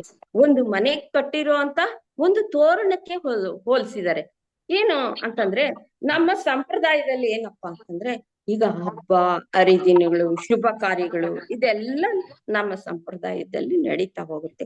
ಆಗೇನ್ ಮಾಡ್ತೀವಿ ನಾವು? ಮನೆ ಎಲ್ಲ ಸ್ವಚ್ಛ ಮಾಡಿ ರಂಗೋಲಿಗಳನ್ನ ಹಾಕಿ ಮತ್ತೆ ಹಸಿರು ತೋರಣ, ಹಸಿಯಾಗಿರೋಂತ ಒಂದು ತೋರಣ ಗೃಹ ಕಟ್ಟಿ ಹೂವುಗಳಾಕಿ ಅದನ್ನ ನಾವು ನೋಡ್ತೀವಿ. ಅವಾಗ ನಮ್ಮ ಮನಸ್ಸಿಗೆ ಯಾವ್ದೋ ಇದು ನೂತನ ಗೃಹ ಇದ್ದಂಗಿದೆ, ಎಷ್ಟ್ ಚೆನ್ನಾಗಿದೆ ಅನ್ನೋ ಒಂದು ಆನಂದ ನಮ್ಗೆ ಬರುತ್ತೆ, ನಮ್ಮ ಮನಸ್ಸಲ್ಲಿ ಉಂಟಾಗತ್ತೆ. ಆ ತರ ನೂತನ ಗೃಹದಂತೆ ಆ ತೋರಣ ಕಟ್ಟಿದಾರಲ್ಲ ಮನೆಗೆ, ಅದು ಹೇಗಿದೆ? ಮಾತೆಯ ಹುಬ್ಬುಗಳು ಆ ನೂತನ ಗೃಹಕ್ಕೆ ಕಟ್ಟಿರೋ ತೋರಣದಂತೆ ಇದೆ ಅಂತ ಅನ್ಬಿಟ್ಟು ಅದಕ್ಕೆ ಹೋಲಿಸಿದ್ದಾರೆ. ವಾಗ್ದೇವಿಯರು ಆ ಮಾತೆಯ ಹುಬ್ಬನ್ನ ಆ ತೋರಣಗಳಿಗೆ ಹೋಲಿಸಿದ್ದಾರೆ. ವದನ ಅಂತಂದ್ರೆ ಏನು ಅಂತಾರೆ? ವಧಿಸುವುದು. ಆತೆಯ ವದನದಲ್ಲಿರ್ತಕ್ಕಂಥ ಈ ಹುಬ್ಬುಗಳನ್ನ ಆ ತೋರಣಕ್ಕೆ ಹೋಲಿಸಿದ್ದಾರೆ. ವದನ ಅಂತಂದ್ರೇನು ಅಂತಂದ್ರೆ ವಧಿಸುವುದು. ಆ ವದನದಲ್ಲಿ ಹರಿಯುತ್ತಿರುವ ಆ ಸೌಂದರ್ಯದ ಪ್ರವಾಹ ಹೇಗಿದ್ಯಪ್ಪ ಅಂತಂದ್ರೆ, ಆ ಮುಖದಲ್ಲಿ ಹರಿತಕ್ಕಂಥ ಒಂದು ಸೌಂದರ್ಯ. ಹಲೋ, ಮ್ಯೂಟ್ ಮಾಡ್ಕೊಳ್ಳಿ ದಯವಿಟ್ಟು. ಆ ವದನದಲ್ಲಿ ಹರಿತಿರ್ತಕ್ಕಂಥ ಆ ಸೌಂದರ್ಯ ಪ್ರವಾಹ ಹೇಗಿದ್ಯಪ್ಪ ಅಂದ್ರೆ ಸತ್ ಚಿತ್ ಆನಂದದಿಂದ ಕೂಡಿದ್ಯಂತೆ. ಅಂದ್ರೆ ಏನು? ಸತ್ ಅಂದ್ರೆ ಏನು ಅಂತಂದ್ರೆ ಸ್ಥಿರವಾಗಿರೋದು. ಸತ್ ಅಂದ್ರೆ ಸ್ಥಿರವಾಗಿರೋದು. ಆ ಅಷ್ಟೊಂದು ಸ್ಥಿರವಾಗಿ ಜ್ಞಾನದಿಂದ ಆ ಮಾತೆಯ ವದನ ತುಂಬಿದೆ ಅಂತ ಅಂದ್ಬಿಟ್ಟು ಹೇಳ್ತಾರೆ. ಅಂದ್ರೆ ಆ ನಿತ್ಯ ನೂತನವಾಗಿ ಆ ಸೌಂದರ್ಯದ ಒಂದು ನಿಧಿ ಏನಿದೆಯೋ ಅದು ಅಷ್ಟೊಂದು ಶಾಶ್ವತವಾಗಿದೆ. ಅದಕ್ಕೆ ಯಾವ ಪರಿಮಿತಿನೂ ಇಲ್ಲ ಆ ಸೌಂದರ್ಯಕ್ಕೆ. ಅಷ್ಟೊಂದು ಶಾಶ್ವತವಾಗಿ ಆಕೆಯ ಮುಖದಲ್ಲಿ ನಾವು ಕಾಣ್ತಾ ಇದ್ದೀವಿ ಆ ಸಚ್ಚಿತ್ ಆನಂದನ ಅಂತ ಅಂದ್ಬಿಟ್ಟು ಹೇಳ್ತಾರೆ. ಅದೇ ಯಾವ ಪರಿಮಿತಿನೂ ಇಲ್ಲ ಅಂದಾಗ, ಅದೇ ಈ ಲೋಕದ ವ್ಯವಹಾರಕ್ಕೆ ಬಂದಾಗ, ನಾವು ಈ ಲೋಕದ ನೀತಿಗೆ ಬಂದಾಗ ಏನಾಗುತ್ತೆ ಅಂತಂದ್ರೆ, ಈ ಲೋಕದ ನೀತಿಯಲ್ಲಿ ನಾವು ಪರಿಮಿತಿನ ಕಾಣ್ತೀವಿ. ಯಾವ ರೀತಿ ಪರಿಮಿತಿ ಕಾಣ್ತೀವಿ? ಈಗ ಯಾವ್ದೋ ಒಂದು ಸಣ್ಣ ಬೀಜ ಹೂಣಿರ್ತೀವಿ ಅನ್ಕೊಳ್ಳಿ. ಆ ಸಣ್ಣ ಬೀಜ ಹೂಂದಾಗ ಏನಾಗತ್ತೆ? ಅದು ಗಿಡ ಆಗತ್ತೆ. ಆ ಗಿಡ ಆಗಿ ಅದು ಮರ ಆಗತ್ತೆ. ಆ ದೊಡ್ಡ ಮರನ ನಾವು ನೋಡ್ತೀವಿ, ಸಣ್ಣ ಗಿಡದಿಂದ ಆ ಮರ ನೋಡ್ತೀವಿ. ಇದ್ರಲ್ಲಿ ವ್ಯತ್ಯಾಸವನ್ನ ನಾವು ಕಾಣ್ತಾ ಹೋಗ್ತೀವಿ ಆ ಮರದಲ್ಲಿ. ಹಾಗೆ ಒಂದ್ ಕರು ಹಕ್ಕಿ ಇರುತ್ತೆ ಅಂದಾಗ ಆ ಕರು ಪುಟ್ಟ ಕರು ಇರುತ್ತೆ. ನೋಡ್ತಾ ನೋಡ್ತಾ ನೋಡ್ತಾ ಅದು ಹಸುವಿನ ರೂಪಕ್ಕೆ ಬಂದಿರುತ್ತೆ. ಅದ್ರಲ್ಲೂ ಅಂದ್ರೆ ಜೀವರಾಶಿಗಳನ್ನ ನಾವು ಆ ಪರಿಮಿತಿನ ನೋಡ್ತೀವಿ. ಅದೇ ರೀತಿ ಮನುಷ್ಯ, ಈ ಮನುಷ್ಯನ್ ನೋಡಿದಾಗ ಇವ್ನು 8-10 ವರ್ಷದಲ್ಲಿ ಒಂಥರ ಇರ್ತಾನೆ. ಅದೇ 25 ವರ್ಷಕ್ಕೆ ಹೋದಾಗ ಅವನಲ್ಲಿ ಒಂಥರ ಚೇಂಜಸ್ ಕಾಣ್ತೀವಿ. ಅದೇ 50 ವರ್ಷಕ್ಕೆ ಹೋದಾಗ ಅವನ ಮುಖದಲ್ಲಿ ಆ ಕಳೆನೇ ಇರಲ್ಲ. ಏನ್ 25 ವರ್ಷದಲ್ಲಿ ಒಂದ್ ಕಳೆಯಿಂದ ಕೂಡಿರ್ತಾನೋ ಆ ಕಳೆ ಅವನ ಮುಖದಲ್ಲಿ ಇರಲ್ಲ. ಅದೇ ಒಂದು 70ರಿಂದ 80 ವರ್ಷಕ್ಕೆ ಹೋದ ಅಂದ್ರೆ ಆ ವ್ಯಕ್ತಿ ಯಾರು ಅಂತ ಗುರ್ತೇ ಹಿಡಿಯಕ್ಕಾಗಲ್ಲ. ಆ ತರ ಆಗೋಗ್ಬಿಟ್ಟಿರ್ತಾನೆ. ಅಷ್ಟೊಂದು ಪರಿಣಾಮ, ಪರಿಮಿತಿ ಅನ್ನೋದು ಅವನಲ್ಲಿ ಆಗೋಗ್ಬಿಟ್ಟಿರುತ್ತೆ. ಅಂದ್ರೆ ಅಷ್ಟೊಂದು ಅವನ ವ್ಯತ್ಯಾಸನ ಹೊಂದ್ತಾ ಹೋಗ್ತಾನೆ. ಆ ಗುರ್ತೇ ಸಿಕ್ಕಲ್ಲ 80 ವರ್ಷ 90 ವರ್ಷಕ್ಕೆ ಅವನು. ಆ ರೀತಿ ಪರಿಮಿತಿ ಅನ್ನೋದು ಈ ಮನುಷ್ಯ ಮತ್ತು ಈ ಜೀವರಾಶಿಗಳ ಈ ಸೃಷ್ಟಿಯಲ್ಲಿ ಕಾಣ್ತೀವಿ. ಆದ್ರೆ ಆ ಪರಿಣಾಮ ಭೇದನ್ನ ನಾವು ಅಮ್ಮನಲ್ಲಿ ಕಾಣಕ್ಕಾಗಲ್ಲ. ಅವಳಿಗೆ ಯಾವಾಗ್ಲೂ ನಿತ್ಯ ನೂತನವಾಗೇ ಇರ್ತಾಳೆ. ಈ ಸೃಷ್ಟಿಯಲ್ಲಿ ಯಾವಾಗ್ಲೂ ಅಮ್ಮ ಒಂದೇ ತರ ಇರ್ತಾಳೆ. ಅದೇ ಅಮ್ಮನ ವೈಶಿಷ್ಟ್ಯ ಅಂತ ಹೇಳ್ಬಿಟ್ಟು ಹೇಳ್ತಾರೆ.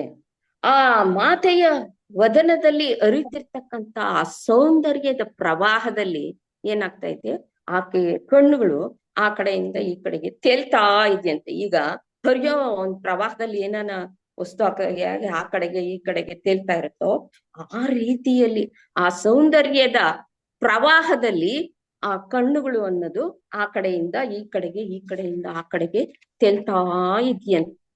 ಇದನ್ನ ಯಾತಕ್ ಹೋಲಿಸಿದರೆ, ಈ ಮಾತೆಯ ಕಣ್ಣುಗಳನ್ನ ಯಾವ್ದಕ್ ಹೋಲಿಸಿದಾರಪ್ಪ ಅಂತಂದ್ರೆ ಒಂದು ಮೀನಿಗೆ ಹೋಲಿಕೆ ಮಾಡಿದ್ದಾರೆ. ಮಾತೆಯ ಕಣ್ಣುಗಳನ್ನ ಮೀನಿಗೆ ಹೋಲಿಕೆ ಮಾಡಿದ್ದಾರೆ. ಯಾಕೆ ಅಂತಂದಾಗ ಈ ಮೀನು ಅನ್ನೋದೇನಿದೆ ಇದು ಪುರುಷ ಸಂಪರ್ಕ ಇಲ್ದೀರ ತನ್ನ ಸಂತಾನನ ಉತ್ಪತ್ತಿ ಮಾಡತ್ತಂತೆ ಮೀನು. ಇದಕ್ಕೆ ಪುರುಷ ಅದೇನ್ ಮಾಡತ್ತೆ, ಒಂದ್ ದಡದಲ್ಲಿ ಕೂತ್ಕೊಳತ್ತಂತೆ, ಮೊಟ್ಟೆಗಳನ್ನ ಹಾಕತ್ತಂತೆ. ಮೊಟ್ಟೆಗಳು ಹಾಕ್ಬಿಟ್ಟು ಇನ್ನೊಂದ್ ದಡದಲ್ಲಿ ಹೋಗ್ಬಿಟ್ಟು ಕೂತ್ಕೊಂಡು ಒಂದೇ ದೃಷ್ಟಿಯಿಂದ ಆ ಮೊಟ್ಟೆಗಳನ್ನ ನೋಡ್ತಾ ಇರತ್ತಂತೆ. ಇದಕ್ಕೆ ಯಾವ ಪುರುಷ ಸಂಪರ್ಕನೂ ಇಲ್ಲ. ಮೊಟ್ಟೆಗಳನ್ನ ಹಾಕ್ಬಿಟ್ಟು ಆ ದೃಷ್ಟಿ ಮೂಲಕ ಆ ಮೊಟ್ಟೆನ ನೋಡ್ತಾ ನೋಡ್ತಾ ನೋಡ್ತಾ ಏನಾಗತ್ತೆ, ಆ ಮೊಟ್ಟೆ ಎಲ್ಲ ಒಡೆದು ಮರಿಗಳು ಈಚೆ ಬರುತ್ತೆ. ಈ ದಡದಲ್ಲಿ ಕೂತ್ಕೊಂಡು ನೋಡೋದ್ರಿಂದ ಅಷ್ಟೊಂದು ಆ ದೃಷ್ಟಿ ಮೂಲಕ ಅದು ಮರಿನ ಉತ್ಪತ್ತಿ ಮಾಡುತ್ತೆ ಅಂತ ಹೇಳ್ತಾರೆ. ಅದೇ ರೀತಿ ಈ ಮಾತೆ ಕೂಡ ಮಾತೆನೂ ಅಷ್ಟೇ ಅದೇ ರೀತಿಯಲ್ಲಿ ಯಾವ ಪುರುಷ ಸಂಪರ್ಕನೂ ಇಲ್ದಿರ ತನ್ನ ಒಂದು ಏನು ತೀಕ್ಷ್ಣ ದೃಷ್ಟಿಯಿಂದ ಈ ಪ್ರಪಂಚವನ್ನ ನಡೆಸ್ಕೊಂಡು ಹೋಗ್ತಾ ಇದ್ದಾಳೆ ಮಾತೆ. ಅದೇ ಒಂದು ತೀಕ್ಷ್ಣ ದೃಷ್ಟಿಯಿಂದ ಈ ಪ್ರಪಂಚನ ನಡೆಸ್ಕೊಂಡು ಹೋಗ್ತಾ ಇದ್ದಾಳೆ ಅಂತ ಅಂದ್ಬಿಟ್ಟು ಈ ನಾಮದಿಂದ ನಾವು ತಿಳ್ಕತ್ತೀವಿ. ಮುಂದಿನ ನಾಮಕ್ಕೆ ಹೋಗೋಣ. ಮುಂದಿನ ನಾಮ ನವ ಚಂಪಕ ಪುಷ್ಪಾಭ ನಾಸಾದಂಡ ವಿರಾಜಿತ ತಾರಾಕಾಂತಿ ತಿರಸ್ಕಾರಿ ನಾಸಾಭರಣ ಭಾಸುರ ಅನ್ನೋದು ಆಗಿದೆ ಮುಂದಿನ ನಾಮ. ಅಂದ್ರೆ ಈ ನಾಮದಲ್ಲಿ ಏನು ವಿವರಣೆಯನ್ನ ಕೊಟ್ಟಿದ್ದಾರೆ ಅಂತಂದ್ರೆ, ಮಾತೆಯ ಮೂಗು ಏನಿದೆ, ಈ ಮೂಗು ಮತ್ತೆ ಅದಕ್ಕೆ ಹಾಕೊಂಡಿರುವ ಆಭರಣ, ಅದರ ವಿವರಣೆಯನ್ನ ಈ ನಾಮದಲ್ಲಿ ಕೊಟ್ಟಿದ್ದಾರೆ. ನವ ಚಂಪಕ ಪುಷ್ಪಾಭ ನಾಸಾದಂಡ ವಿರಾಜಿತ ಅಂತ ಅಂದ್ಬಿಟ್ಟು ಇದನ್ನ ಯಾವ್ದಕ್ ಹೋಲ್ಸಿದಾರಪ್ಪ ಈ ಮೂಗ್ನ ಅಂತಂದಾಗ, ಈ ಮೂಗನ್ನ ಒಂದು ಸಂಪಿಗೆ ಹೂವಿಗೆ ಹೋಲ್ಸಿದಾರಂತ. ಒಂದು ಸಂಪಿಗೆ ಹೂವು, ಆ ಸಂಪಿಗೆ ಹೂವು ತಾನೇ ಅರಳಿರುವಂತ ಸಂಪಿಗೆ ಹೂವು. ಅದನ್ನ ನೋಡಿ ನೀವು ಅದನ್ನ ನೋಡಿದಾಗ ಆ ರೆಕ್ಕೆಗಳೆಲ್ಲ ಏನಾಗಿರುತ್ತೆ, ಅದು ಹುಟ್ಟಿ ಅರಳಿರಲ್ಲ, ಗುಂಪಾಗೆ ಇರುತ್ತೆ. ಸಂಪಿಗೆ ಹೂವ ಆ ಗುಂಪಾಗೆ ಇರುತ್ತೆ. ಆ ಗುಂಪಾಗಿರೋ ಇದನ್ನ ಈ ಮೂಗಿನ ಹೊಳ್ಳೆಗಳು ಅಂತ ಹೇಳ್ತಾರೆ, ಅದಕ್ಕೆ ಹೋಲಿಸಿದ್ದಾರೆ. ಮತ್ತೆ ಅದರ ತೊಟ್ಟು, ಆ ಸಂಪಿಗೆ ಮರದ ತೊಟ್ಟಿರುತ್ತಲ್ಲ ಅದನ್ನ ಈ ಮೂಗಿನ ದಂಡಕ್ಕೆ ಹೋಲಿಸ್ತಾರೆ. ಯಾಕೆ ಅಂತಂದ್ರೆ ಈಗ ನಾವು ಎಲ್ಲಾ ಹೂಗಳನ್ನು ನೋಡ್ತೀವಿ. ಎಲ್ಲಾ ಹೂಗಳನ್ನ ನೋಡಿದಾಗ ನಾವು ಅದ್ರ ತೊಟ್ಟನ್ನ ಎಲ್ಲಿ ನೋಡ್ತೀವಿ, ಕೆಳಭಾಗದಲ್ಲಿ ನೋಡ್ತೀವಿ. ಮೇಲ್ಗಡೆ ಹೂವ ಇರುತ್ತೆ, ಕೆಳಗಡೆ ತೊಟ್ಟಿರುತ್ತೆ. ಆದ್ರೆ ಇಲ್ಲಿ ಈ ಸಂಪಿಗೆ ಹೂವಿನ ವಿಶೇಷತೆ ನೋಡಿ, ಮೇಲ್ಗಡೆ ತೊಟ್ಟಿರುತ್ತೆ, ಕೆಳಗಡೆ ಹೂವ ಬಂದಿರುತ್ತೆ. ಅದರಿಂದ ಆ ವಿಶೇಷತೆಯಿಂದ ಇಲ್ಲಿ ಮಾತೆಯ ಮೂಗಿಗೆ ಈ ಸಂಪಿಗೆ ಹೂವಿನ ಹೋಲಿಸಿದ್ದಾರೆ ಅಂತ ಹೇಳ್ತಾರೆ. ಈ ದಂಡ ಏನಿರುತ್ತೆ ಇದನ್ನ ಅದರ ತೊಟ್ಟಿಗೆ ಮತ್ತು ಆ ರೇಖೆಗಳೇನಿರುತ್ತೆ ಆ ಸಂಪಿಗೆ ಹೂವಿನ ತಾನೇ ಅರಳಿರೋದು ಅದಿನ್ನೂ ಗುಂಪಾಗಿರುತ್ತೆ, ಅದನ್ನ ಈ ಮೂಗಿನ ಹೊಳ್ಳೆಗಳಿಗೆ ಹೋಲಿಸಿದ್ದಾರೆ ಅಂತ ಅಂದ್ಬಿಟ್ಟು ಹೇಳ್ತಾರೆ. ಇದರಿಂದ ನಮ್ಗೆ ಏನ್ ಗೊತ್ತಾಗ್ತಾ ಇದೆ, ಈ ಹೋಲಿಕೆ ಮಾಡಿರೋ ಈ ಮೂಗಿನ ಒಂದು ವಿಚಾರವನ್ನ ತಗೊಂಡಾಗ ನಮ್ಗೆ ಏನಪ್ಪ ಗೊತ್ತಾಗತ್ತೆ ಅಂತಂದ್ರೆ, ಇದು ಒಂದು ಪ್ರಾಣಾಯಾಮದ ಒಂದು ಕ್ರಿಯೆ ಅನ್ನ ತಿಳಿಸ್ತಾ ಇದೆ. ಈ ಮೂಗು ಅನ್ನೋದು ಒಂದು ಪ್ರಾಣಾಯಾಮದ ಕ್ರಿಯೆಯನ್ನ ತಿಳಿಸ್ತೆ. ಇದು ಏನಪ್ಪಾ ಅಂತಂದ್ರೆ ಈ ಪ್ರಾಣಾಯಾಮದ ಮೂಲಕ ನಾವು ಅಂತರ್ಮುಖತೆಯನ್ನ ಹೊಂದಿ ಆ ಯೋಗ ಸಾಧನೆಯನ್ನು ಮಾಡಬಹುದು ಅಂತ ಹೇಳುತ್ತೆ. ಹೇಗೆ ಅಂತಂದಾಗ ಈ ಪ್ರಾಣಾಯಾಮ ಅಂತಂದ್ರೆ ಏನು ಅಂತಂದ್ರೆ ದೀರ್ಘಕಾಲದ ಉಸಿರಾಟದ ಮೂಲಕ ಒಂದೇ ಸಮ ಉಸಿರಾಡತಾ ಏನ್ ಮಾಡ್ಬೇಕು, ನಮ್ಮ ಈ ಮನಸ್ಸು ಅನ್ನೋದು ಏನಿದೆ ಅದನ್ನ ನಿರ್ಬಂಧ ಮಾಡ್ಬೇಕು. ಆ ಮನಸ್ಸಿದ್ರೆ ನಾವು ಉಸಿರಾಟ ಮಾಡಿದ್ರು ನಮ್ಮ ಎಲ್ಲೆಲ್ಲೋ ಹೋಗ್ತಾ ಇರ್ತೀವಿ. ಆ ಮನಸ್ಸನ್ನ ನಿರ್ಬಂಧ ಮಾಡಿ ದೀರ್ಘಕಾಲ ಉಸಿರಾಟ ಆಡ್ಬೇಕು. ಯಾವ್ದು ನಿಶ್ವಾಸ ಉಚ್ಛ್ವಾಸದ ಮೂಲಕ ನಾವೇನ್ ಉಸಿರಾಟನ ನಡೆಸ್ತಾ ಹೋಗ್ತೀವೋ ಅದನ್ನ ನಾವು ಪ್ರಾಣಾಯಾಮ ಅಂತ ಕರಿತೀವಿ. ಈ ಒಂದು ಕ್ರಮನ ಯೋಗಶಾಸ್ತ್ರದಲ್ಲಿ ಇದು ಒಂದು ಭಾಗ. ಈ ಪ್ರಾಣಾಯಾಮ ಅನ್ನೋದೇನಿದೆ ಇದು ಯೋಗಶಾಸ್ತ್ರದ ಒಂದು ಭಾಗ ಆಗಿದೆ. ಅದನ್ನ ನಾವು ಆತರ ಉಸಿರಾಟನ ನಡೆಸ್ತೀವಿ ಪ್ರತಿದಿನ. ಈಗ ದೇವರ ಮುಂದೆ ಕೂತಾಗ ಪ್ರಾಣಾಯಾಮ ಮಾಡೇ ನಾವು ಆ ದೇವ್ರನ್ನ ಇದ್ ಮಾಡೋದು. ಅವಾಗ ನಾವೇನ್ ಮಾಡ್ತೀವಿ, ಉಸಿರಾಟನ ನಿರ್ಬಂಧ, ಮನಸ್ಸನ್ನ ನಿರ್ಬಂಧ ಮಾಡಿ ಉಸಿರಾಟನ ಒಂದೇ ಸಮ ಉಚ್ಛ್ವಾಸ ನಿಶ್ವಾಸದ ಮೂಲಕ ತಗತಾ ಇರ್ತೀವಿ. ಅವಾಗ ನಮ್ಗೆ ನಮ್ ಮನಸ್ಸು ಎಲ್ಲಿರುತ್ತೆ, ಒಂದೇ ಕಡೆ ಇರುತ್ತೆ. ಆ ಪರಮಾತ್ಮನ ಬಗ್ಗೆನೇ ನಾವು ಯೋಚನೆ ಮಾಡ್ತಿರ್ತೀವಿ. ಇಲ್ಲ ಮನಸ್ಸನ್ನ ನಿರ್ಬಂಧ ಮಾಡ್ಲಿಲ್ಲ ಅಂದ್ರೆ ಮನ್ಸ ಆ ಕಡೆ ಈ ಕಡೆ ಹೋಗುತ್ತೆ, ನಾವೇನು ಮಾಡಕ್ಕಾಗಲ್ಲ. ಆ ಪರಮಾತ್ಮನ ಧ್ಯಾನ ಮಾಡ್ಬೇಕು ಅಂತ ಅಂದ್ರೆ ಈ ಮನಸ್ಸನ್ನ ನಿರ್ಬಂಧ ಮಾಡಿ ಅದರ ಮೂಲಕ ನಾವು ಈ ಉಸಿರಾಟನ ನಡೆಸಿದಾಗ ಆ ಪರಮಾತ್ಮನ ನಾವು ಧ್ಯಾನ ಮಾಡ್ಬೋದು. ನಾಸಾದಂಡ ಅಂತ ಅಂದ್ರೆ ಇದ್ರಲ್ಲಿ ನಾಸಾದಂಡ ವಿರಾಜಿತ ಅಂತ ಹೇಳಿದೆ. ನಾಸಾದಂಡ ಅಂತಂದ್ರೇನು ಅಂತಂದ್ರೆ ಈ ಎರಡು ಹುಬ್ಬುಗಳ ಮಧ್ಯೆ, ಈ ಎರಡು ಹುಬ್ಬು ಏನಿದೆ ಇದರ ಮಧ್ಯೆ ಇಡ ಮತ್ತು ಪಿಂಗಳ. ನಾವ್ ಯಾವ್ದ್ರ ಮೂಲಕ ಉಸಿರಾಡ್ತೀವಿ, ಇಡ ಮತ್ತು ಪಿಂಗಳ ಅನ್ನೋದ್ರ ಮೂಲಕ ನಾವು ಉಸಿರಾಟವನ್ನ ಮಾಡ್ತೀವಿ. ಈ ಉಸಿರಾಟನ ಎಲ್ಲಿಗೆ ಸೇರುತ್ತೆ, ಈ ಇಡ ಪಿಂಗಳ ಅನ್ನೋದು ಈ ಸುಷುಮ್ನ ನಾಡಿ ಅಂತ ಒಂದಿದೆ. ಆ ಸುಷುಮ್ನ ನಾಡಿಗೆ ಹೋಗಿ ಸೇರುತ್ತಾ. ಆ ಇಡ ಪಿಂಗಳದ ಮೂಲಕ ನಾವು ಉಚ್ಛ್ವಾಸ ನಿಶ್ವಾಸವನ್ನು ಮಾಡಿದಾಗ ಏನಾಗತ್ತೆ, ಅದು ಸುಷುಮ್ನ ನಾಡಿ ಅನ್ನೋ ನಾಡಿಗೆ ಸೇರ್ಕೊಳತ್ತದ. ಅವು ಮೂರು ಒಂದು ಉಸಿರಾಟಕ್ಕೆ ಇಡ ಪಿಂಗಳ ಸುಷುಮ್ನ, ಈ ಮೂರು. ಈ ಸುಷುಮ್ನ ನಾಡಿ ಎಲ್ಲಿದ್ಯಪ್ಪ ಅಂತಂದ್ರೆ ಇದು ಆಜ್ಞಾ ಚಕ್ರ, ಇಲ್ಲಿದೆ ಆಜ್ಞಾ ಚಕ್ರ. ಆ ಆಜ್ಞಾ ಚಕ್ರದ ಬಳಿ ಈ ಸುಷುಮ್ನ ನಾಡಿ ಇದೆ. ಅಲ್ಲಿಗೆ ಹೋಗಿ ಇದು ಸೇರ್ಕೊಳತ್ತೆ. ಈ ಉಸಿರಾಟ ಮಾಡಿದಾಗ ನಾವು ಈ ಸುಷುಮ್ನ ನಾಡಿ ಆಜ್ಞಾ ಚಕ್ರದ ಬಳಿ ಹೋಗಿ ಸೇರ್ಕೊಳತ್ತೆ. ಈ ಇದರಿಂದ ನಾವು ಏನಾಗತ್ತೆ, ಈ ಮೂರರಿಂದ ನಾವು ಉಸಿರಾಡ್ದಾಗ ನಮ್ಗೆ ಏನಾಗತ್ತೆ, ಈ ನಾವು ಶರೀರದಲ್ಲಿ ಇರ್ತಕ್ಕಂಥ ಏನು ದೋಷ ಇರುತ್ತೋ ನಮ್ಮಲ್ಲಿ ಅದೆಲ್ಲ ಈ ಉಸಿರಾಡ್ದಾಗ ನಮ್ಗೆ ಆರೋಗ್ಯ ರೀತಿಯಿಂದ ಹೇಳತ್ತಂದ್ರೆ ಆ ದೋಷ ಎಲ್ಲ ಹೊರಗ್ ಬಂದು ನಾವು ಹೊರಗಿನಿಂದ ಏನು ಈ ಪ್ರಾಣವಾಯು ಇದೆಯೋ ಈ ಜಗತ್ತಲ್ಲಿ ಈ ಪ್ರಕೃತಿನಲ್ಲಿ ಆ ವಾಯುನ ನಾವು ಮತ್ತೆ ತಗೊಂಡ ಆ ಉಸಿರಾಡ್ದಾಗ ನಮ್ಮ ಆರೋಗ್ಯ ಕೂಡ ಚೆನ್ನಾಗತ್ತೆ. ಆರೋಗ್ಯ ನಾವು ಕ್ರಮವಾಗಿ ಇಟ್ಕೊಳ್ಳೋದಕ್ಕೆ ಅನುಕೂಲ ಆಗತ್ತೆ ಅಂತ ಅಂದ್ಬಿಟ್ಟು ಈ ನಾಮದಿಂದ ನಮಗೆ ತಿಳಿದು ಬರುತ್ತೆ. ತಾರಾಕಾಂತಿ ನವ ಚಂಪಕ ಪುಷ್ಪಾಭ ನಾಸಾದಂಡ ವಿರಾಜಿತ ಆಯ್ತು. ಆಮೇಲೆ ತಾರಾಕಾಂತಿ ತಿರಸ್ಕಾರಿ ನಾಸಾಭರಣ ಭಾಸುರ ಅಂತ ಇದೆ. ಅಂದ್ರೆ ಆ ಮೂಗಿಗೆ ಅಮ್ಮ ಎಂತ ಆಭರಣವನ್ನ ಧರಿಸಿದಾಳೆ ಅಂತಂದ್ಬಿಟ್ಟು ತಾರಾಕಾಂತಿ ತಿರಸ್ಕಾರಿ ನಾಸಾಭರಣ ಭಾಸುರ ಅಂತ ಹೇಳಿದ್ದಾರೆ. ಏನ್ ಆಭರಣ ಧರಿಸಿದಾಳೆ ಅನ್ನೋದನ್ನ ಈಗ ನೋಡೋಣ. ಮಾತೆ ಈ ಮೂಗಿಗೆ ಒಂದು ಬುಲಾಕನ್ನ ಹಾಕೊಂಡಿದ್ದಾರೆ. ಬುಲಾಕು ಅಂತೀವಿ ಅಥವಾ ಅಡ್ಡಬಾಸು ಅಂತ ಹಿಂದೆ ಕರಿತಾ ಇದ್ರು, ಇವಾಗ ಯಾರು ಅದನ್ನ ಹಾಕೊಳ್ಳಲ್ಲ. ಅದನ್ನ ಅಡ್ಡಬಾಸು ಅಥವಾ ಬುಲಾಕು ಅಂತ ಕರಿತಾ ಇದ್ರು.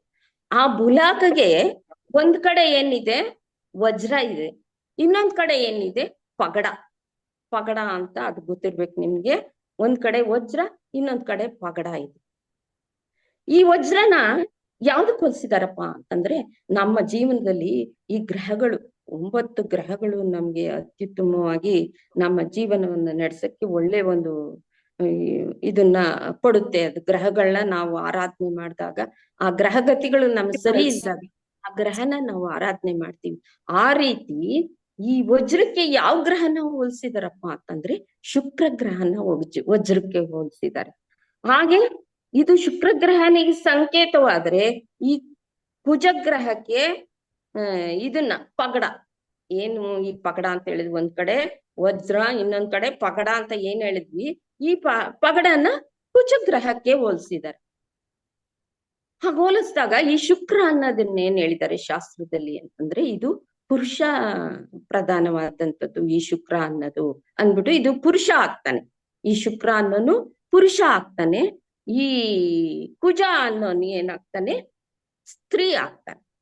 ಅದಕ್ಕೆ ಈ ಶುಕ್ರ ಮತ್ತೆ ಕುಜ ಇವರಿಬ್ರು ಸೇರಿದ್ರೇನೆ ಈ ಜನ್ಮ ಅನ್ನೋದು ಆಗದು. ಈ ಜನ್ಮ ಅನ್ನೋದಕ್ಕೆ ಅವರಿಬ್ರೇ ಕಾರಣ. ಈ ಜನ್ಮ ತಯಾರಾಗೋದಕ್ಕೆ ಈ ಶುಕ್ರ ಮತ್ತು ಕುಜ ಇವರಿಬ್ರು ಕಲೆತ್ರೇನೆ ಈ ಜನ್ಮ ಆಗದು ಅಂತ ಹೇಳ್ತಾರೆ. ಆದ್ರಿಂದ ಅವೆರಡು ಗ್ರಹಗಳು ನಮ್ಮ ಜೀವನದಲ್ಲಿ ಸರಿಯಾಗಿರ್ಬೇಕು. ಅದಿದ್ದಾಗ್ಲೇ ನಮ್ಗೆ ಮಕ್ಳಾಗ್ಲಿಲ್ಲಪ್ಪ, ಕುಜ ದೋಷ ಇದೆ ಅವ್ರಿಗೆ, ಕುಜ ಇದನ್ನ ಮಾಡ್ಬೇಕು, ಕುಜ ಶಾಂತಿ ಮಾಡ್ಬೇಕು ಅಥವಾ ಶುಕ್ರ ಶಾಂತಿ ಮಾಡ್ಬೇಕು ಅಂತ ನಾವು ಹೇಳ್ತಾ ಇರ್ತೀವಿ ಸಾಮಾನ್ಯವಾಗಿ. ಆ ದೋಷಗಳನ್ನೆಲ್ಲ ಪರಿಹಾರ ಮಾಡಕ್ಕೋಸ್ಕರ ಅದನ್ನೆಲ್ಲ ನಾವು ಮಾಡ್ತಾ ಇರ್ತೀವಿ. ಆ ರೀತಿ ಅಮ್ಮನ ಮೂಗಿನಲ್ಲಿರ್ತಕ್ಕಂಥದ್ದು ಶುಕ್ರ ಮತ್ತು ಕುಜಾನ ಅವಳು ಇಟ್ಕೊಂಡಿದ್ದಾಳೆ ತನ್ನ ಮೂಗಿನಲ್ಲಿ. ಆಮೇಲೆ ಆ ಬುಲಾಕಲ್ಲಿ ಈ ಕೆಳಗಡೆ ಏನ್ ಬಂದಿದೆ ಅಂತ ಅಂದಾಗ, ಈ ಕೆಳಗಡೆ ಹಿಂಗ್ ಉದ್ದಕ್ಕೆ ತೇಲಾಡ್ತಾ ಇದೆ, ಅದ್ ಯಾವ್ದಪ್ಪ ಅಂದ್ರೆ ಅದು ಮುತ್ತು. ಇದನ್ನ ಬುಲಾಕ್ ಹಾಕೊಂಡಿದ್ದಾಳಲ್ಲ, ಆ ಬುಲಾಕಿನ ಆ ಕಡೆ ಈ ಕಡೆ ವಜ್ರ ಮತ್ತು ಪಗಡನ ಹಾಕೊಂಡಿದ್ದಾಳೆ. ಆ ಬುಲಾಕಿ ಹಿಂಗೆ ತೇಲಾಡುವಾಗ ಅದ್ರ ಕೆಳಗಡೆ ಏನಿದ್ಯಪ್ಪ ಅಂತಂದ್ರೆ ಮುತ್ತು ಇದೆಯಂತೆ. ಆ ಮುತ್ತನ್ನ ಯಾವ್ದಕ್ ಹೋಲಿಸಿದಾರಪ್ಪ ಅಂತಂದ್ರೆ ಮನಸ್ಸಿಗೆ ಹೋಲಿಕೆ ಮಾಡಿದ್ದಾರೆ ಆ ಮುತ್ತನ್ನ. ಈ ಮನಸ್ಸು ಅನ್ನೋದು ತುಂಬಾ ಚಂಚಲವಾದ್ದು. ಅದೇನ್ ಮಾಡುತ್ತೆ, ಒಂದ್ ಕಡೆ ನಿಲ್ಲಲ್ಲ, ಆ ಕಡೆ ಈ ಕಡೆ ಈ ಕಡೆ ಆ ಕಡೆ ತೇಲಾಡ್ತಿರುತ್ತೆ. ಅದೇ ರೀತಿ ಈ ಮಾತಿನಲ್ಲಿರೋ ಮುತ್ತು ಕೂಡ ಹಿಂಗ ಅಲ್ಲಾಡ್ತಾ ಇರತ್ತಂತ ಆ ಮುತ್ತು. ಅದು ಆ ಮುತ್ತು ಕೂಡ ಹಾಗೆ ಅಲ್ಲಾಡ್ತಾ ಇರುತ್ತಂತೆ. ನಾವು ಶುಕ್ರ ಮತ್ತು ಈ ಕುಜ ಹೇಗೆ ನಾನು ಹೇಳಿದೆ, ಈ ಜನ್ಮಕ್ಕೆ ಕಾರಣ ಅವರೇ, ಈ ಸೃಷ್ಟಿಗೆ ಕಾರಣ, ಈ ಜನ್ಮವನ್ನ ಸೃಷ್ಟಿ ಮಾಡೋದಕ್ಕೆ ಕುಜ ಮತ್ತೆ ಈ ಶುಕ್ರ ಸೇರಿದ್ರೇನೆ ಜನ್ಮ ಆಗದು ಅಂತ ಹೇಳಿದ್ನಲ್ಲ. ಹಾಗೆ ಅವ್ರು ಕಾರಣ ಆದ್ರೆ ಈ ಚಂದ್ರನ ರಸದಿಂದ, ಏನ್ ಈ ಚಂದ್ರ ಇದ್ದಾನೆ ಇವನ್ ರಸ ಕೊಡ್ತಿದ್ರೆ ಈ ಜೀವಿತ ಅನ್ನೋದು ನಡೆಯದೇ ಇಲ್ಲ. ಈ ಜೀವಿತಕ್ಕೆ, ಈ ಜನ್ಮಕ್ಕೆ ಅವನು ಈ ರಸ, ತನ್ನ ರಸದ ಮೂಲಕ ಈ ಜೀವನವನ್ನ ಪೋಷಣೆ ಮಾಡ್ತಾನೆ. ಆದ್ರಿಂದ ನಾವು ಅಮ್ಮನ ಮೂಗಿನಲ್ಲಿರೋ ಎಷ್ಟು ಅರ್ಥ ಇದೆ, ನಾವು ಸುಮ್ನೆ ನೋಡ್ಬಿಡ್ತೀವಿ, ಓದ್ಕೊಂಡು ಇದನ್ನ ನಾಮನ ಜಪ ಮಾಡ್ಕೊಂಡು ಹೊಟ್ಟೋಗ್ತಾ ಇರ್ತೀವಿ. ಆದ್ರೆ ಈ ಅರ್ಥ ತಿಳ್ಕೊಂಡಾಗ ಎಷ್ಟು ಅರ್ಥ ನಮಗ್ ಗೊತ್ತಾಗ್ತಾ ಇದೆ ನೋಡಿ. ಆ ಮೂಗಿನಲ್ಲಿರೋ ಆ ಶುಕ್ರ, ಆ ಕುಜ, ಆ ಚಂದ್ರ ಇವರೆಲ್ಲ ಹೇಗೆ ನಮ್ಗೆ ಒಂದು ಸಹಾಯಕರಾಗ್ತಾರೆ ಅನ್ನೋದನ್ನ ಈ ನಾಮದಿಂದ ನಾವು ತಿಳ್ಕೊಂತಾ ಇದ್ದೀವಿ.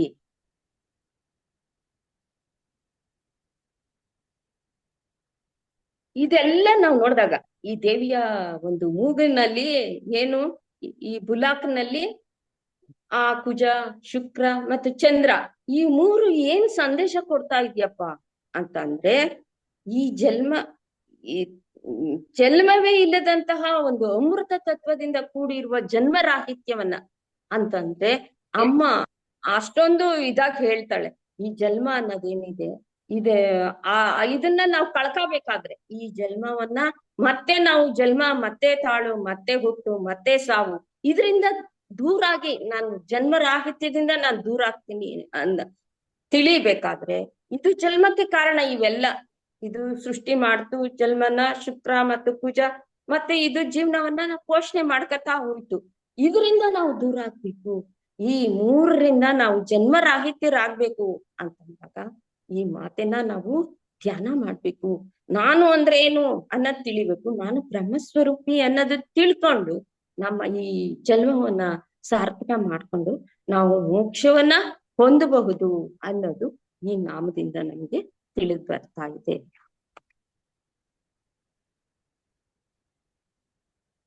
ಮುಂದಿನ ನಾಮ ನೋಡೋಣ. ಮುಂದಿನ ನಾಮ ಕದಂಬ ಮಂಜರಿ ಕ್ಲಿಪ್ತ ಕರ್ಣಪೂರ ಮನೋಹರ ತಾಟಂಕ ಯುಗಳೀಭೂತ ತಪ ನೋಡುಪ ಮಂಡಲ ಅಂತ ಅಂದ್ಬಿಟ್ಟು ಇದೆ. ಇದರಲ್ಲಿ ಯಾವ್ದನ್ನ ವರ್ಣನೆ ಮಾಡಿದ್ದಾರೆ? ಕದಂಬ ಮಂಜರಿ ಕ್ಲಿಪ್ತ ಕರ್ಣಪೂರ ಮನೋಹರ ಅಂತಂದ್ರೆ ಏನನ್ನ ವರ್ಣನೆ ಮಾಡಿದ್ದಾರೆ ಅಂತಂದ್ರೆ, ಮಾತೆಯ ಕಿವಿ ಮತ್ತು ಆ ಕಿವಿಗೆ ಧರಿಸಿರಕ್ಕುವಂತ ಒಂದು ಆಭರಣ ಏನಿದೆ ಮಾತೆಗೆ, ಅದನ್ನ ಈ ನಾಮದಲ್ಲಿ ವರ್ಣನೆ ಮಾಡಿದ್ದಾರೆ. ಅಂದ್ರೆ ಈ ನಾಮಗಳಲ್ಲಿ ಆ ವರ್ಣನೆನ ನಾವು ನೋಡ್ತಾ ನೋಡ್ತಾ ನಮ್ಗನ್ಸುತ್ತೆ, ಬರೀ ನಾವು ಸುಮ್ನೆ ನೋಡ್ದಾಗ ಇದ್ರಲ್ಲಿ ಏನು ಇಲ್ಲ, ಇದು ಸುಮ್ನೆ ಅಷ್ಟೇ ಅಲಂಕಾರಕ್ಕೋಸ್ಕರ ಇಟ್ಕೊಂಡಿದೀವಿ ನಾವು, ಇದನ್ನೆಲ್ಲ ಅಲಂಕಾರಕ್ಕೆ ಅಂತ ಅನ್ಕೊಂತೀವಿ. ಆದ್ರೆ ಇದ್ರಲ್ಲಿ ಎಷ್ಟೊಂದು ಅರ್ಥ ಇದೆ, ಅದನ್ನ ತಿಳಿರಿ ಅನ್ನೋಕ್ಕೋಸ್ಕರ ಈ ನಾಮಗಳಲ್ಲಿ ಆ ಅಮ್ಮನ ಪ್ರತಿಯೊಂದು ಅವಯವಗಳನ್ನ, ಪ್ರತಿಯೊಂದು ಆಭರಣಗಳನ್ನ ನಮ್ಗೆ ತಿಳಿಸ್ತಾ ಇದ್ದಾರೆ. ಅಂದ್ರೆ ಈ ಕದಂಬ ಅನ್ನುವ ವೃಕ್ಷ ಅನ್ನೋದೇನು ಅಂತಂದ್ರೆ, ಇದು ದೇವಲೋಕದಲ್ಲಿ ಒಂದು ಯೋಗ್ಯವಾದಂತ ಮರನಂತೆ. ಇದು ನೆಲೆಸ್ಕಲ್ಲ, ದೇವಲೋಕದಲ್ಲಿ ಮಾತ್ರ ಸಿಗೋಂತ ಮರ ಇದು ಕದಂಬ ಮರ ಅಂತ. ಆ ಕದಂಬದ ಹೂಗಳನ್ನ ತನ್ನ ಕಿವಿಲಿ ಇಟ್ಕೊಂಡಿದ್ದಾಳಂತೆ. 2 ಕಿವಿಲೂ ಈಗ ಅಮ್ಮ ಈ ಕಿವಿನಲ್ಲಿ ಧರಿಸಿದಳಂತೆ. ಅದ್ಯಾಕ್ ಧರಿಸಿದ್ಲು ಆ ಹೂವನ ಅಂತ ನಮ್ಗನ್ಸುತ್ತಲ್ವಾ? ಅಯ್ಯೋ ಏನು ಹೂವ ಇಟ್ಕೊಂಡ್ಬಿಟ್ಟಿದಾಳಲ್ಲ ಮಾತೆ, ಯಾಕೆ ಇಟ್ಕೊಂಡ್ಲು ಅಂತ ಅನ್ಸುತ್ತೆ ಸಾಮಾನ್ಯವಾಗಿ ನಾವ್ ನೋಡ್ದಾಗ. ಆದ್ರೆ ಅದನ್ನ ನಾವು ಗೂಢಾರ್ಥವಾಗಿ ನೋಡ್ದಾಗ ನಮ್ಗನ್ಸುತ್ತೆ, ಯಾಕೆ ಧರಿಸಿದಾಳೆ ಅಂತಂದ್ರೆ, ಈ ದೇವಿಯ ಉಪಾಸನೆಗೆ ಹೊರಟಂತ ಸಾಧಕ, ನಾನ್ ದೇವಿನ ಆರಾಧನೆ ಮಾಡ್ಬೇಕು, ಆ ದೇವಿಯಲ್ಲೇ ನಾನ್ ಸೇರ್ಬೇಕು ಅಂತ ಯಾರು ಹೊರಡ್ತಾರೋ, ಆ ಭಕ್ತರಾಗಿ ಹೋಗ್ತಕ್ಕಂತ ಆ ಸಾಧಕನಿಗೆ ಈ ಏನಾಗುತ್ತೆ, ಈ ಪ್ರಪಂಚದಲ್ಲಿ ಬೇಕಾದಷ್ಟು ಅಡಚಣೆಗಳು ಬರ್ತಾ ಇರತ್ತೆ. ಅವನು ದೇವಿ ಉಪಾಸನೆ, ಈಗ ನಾವ್ ಯಾರ ಪೂಜೆ ಕೂತಾಗ ಅಜ್ಞಾನಿಗಳು ಏನ್ ಮಾಡ್ತಾರೆ, ಅವ್ರು ಅಯ್ಯೋ ಏನೋ ಪೂಜೆ ಮಾಡ್ತಾ ಇದಾರೆ, ಏನೋ ಮಂತ್ರ ಹೇಳ್ಕೊಂತ ಇದಾರೆ, ಪಾಪ ಅವ್ರಿಗೆ ಡಿಸ್ಟರ್ಬ್ ಮಾಡ್ಬಾರ್ದು ಅನ್ನೋದಿರಲ್ಲ ಅವ್ರಿಗೆ. ಏನೋ ಮಾತಾಡ್ತಿದ್ದಾರೆ, ಕೆಟ್ಟ ಮಾತುಗಳು ಆಡ್ಕೊಳ್ಳೋದು, ಏನೋ ಕಿರ್ಚಾಡೋದು, ಏನೋ ಜಗಳ ಆಡೋದು, ಇದೆಲ್ಲ ಮಾಡ್ತಾ ಇದ್ದಾರೆ. ಅಂತ ಒಂದು ಶಬ್ದಗಳು ಆ ದೇವಿಯ ಉಪಾಸನೆ ಕೂತಾಗ ಆ ರೀತಿಯ ದುಷ್ಟ ಶಬ್ದಗಳು ಕಿವಿಗೆ ಕೇಳಿಸ್ದೇ ಇರ್ಲಿ, ಅವು ಮೌನವಾಗಿ ಧ್ಯಾನದಿಂದ ಕೂತಾಗ ಆ ಕಿವಿ ಒಳಗೆ ಈ ದುಷ್ಟ ಶಬ್ದಗಳು ಯಾವ್ದು ಬೀಳದೇ ಇರ್ಲಿ ಅನ್ನೋ ಕಾರಣಕ್ಕೆ ಅಮ್ಮ ಏನ್ ಮಾಡಿದಾಳೆ, ಈ ಕದಂಬ ಪುಷ್ಪಗಳನ್ನ ತನ್ನ ಕಿವಿಲಿ ಧರಿಸ್ಕೊಂಡಿದ್ದಾಳೆ.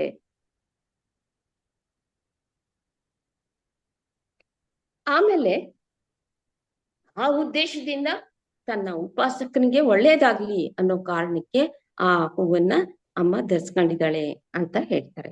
ಆಮೇಲೆ ಸೂರ್ಯ ಚಂದ್ರರನ್ನೇ ತನ್ನ ಕಿವಿಗೆ ಆಭರಣಗಳಾಗಿ ಮಾಡ್ಕೊಳ್ಳಿ. ಹೇಗೆ ನಾವು ಈಗ ಕಿವಿಗೆ ಈ ವಾಲೆಗಳು, ಈ ಬಂಗಾರದ ವಾಲೆ, ಇದು ವಜ್ರದ ವಾಲೆ, ಇವನ್ನೆಲ್ಲ ಇಟ್ಕೊಂತೀವಿ ನಾವೆಲ್ಲ ಮನುಷ್ಯರಾದವರು.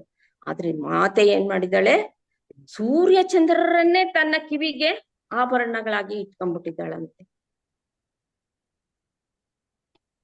ಅಂದ್ರೆ ಸೂರ್ಯ ಅನ್ನೋನೇನು, ಈ ಸೂರ್ಯ ಅನ್ನೋನು ಪ್ರಾಣಶಕ್ತಿ.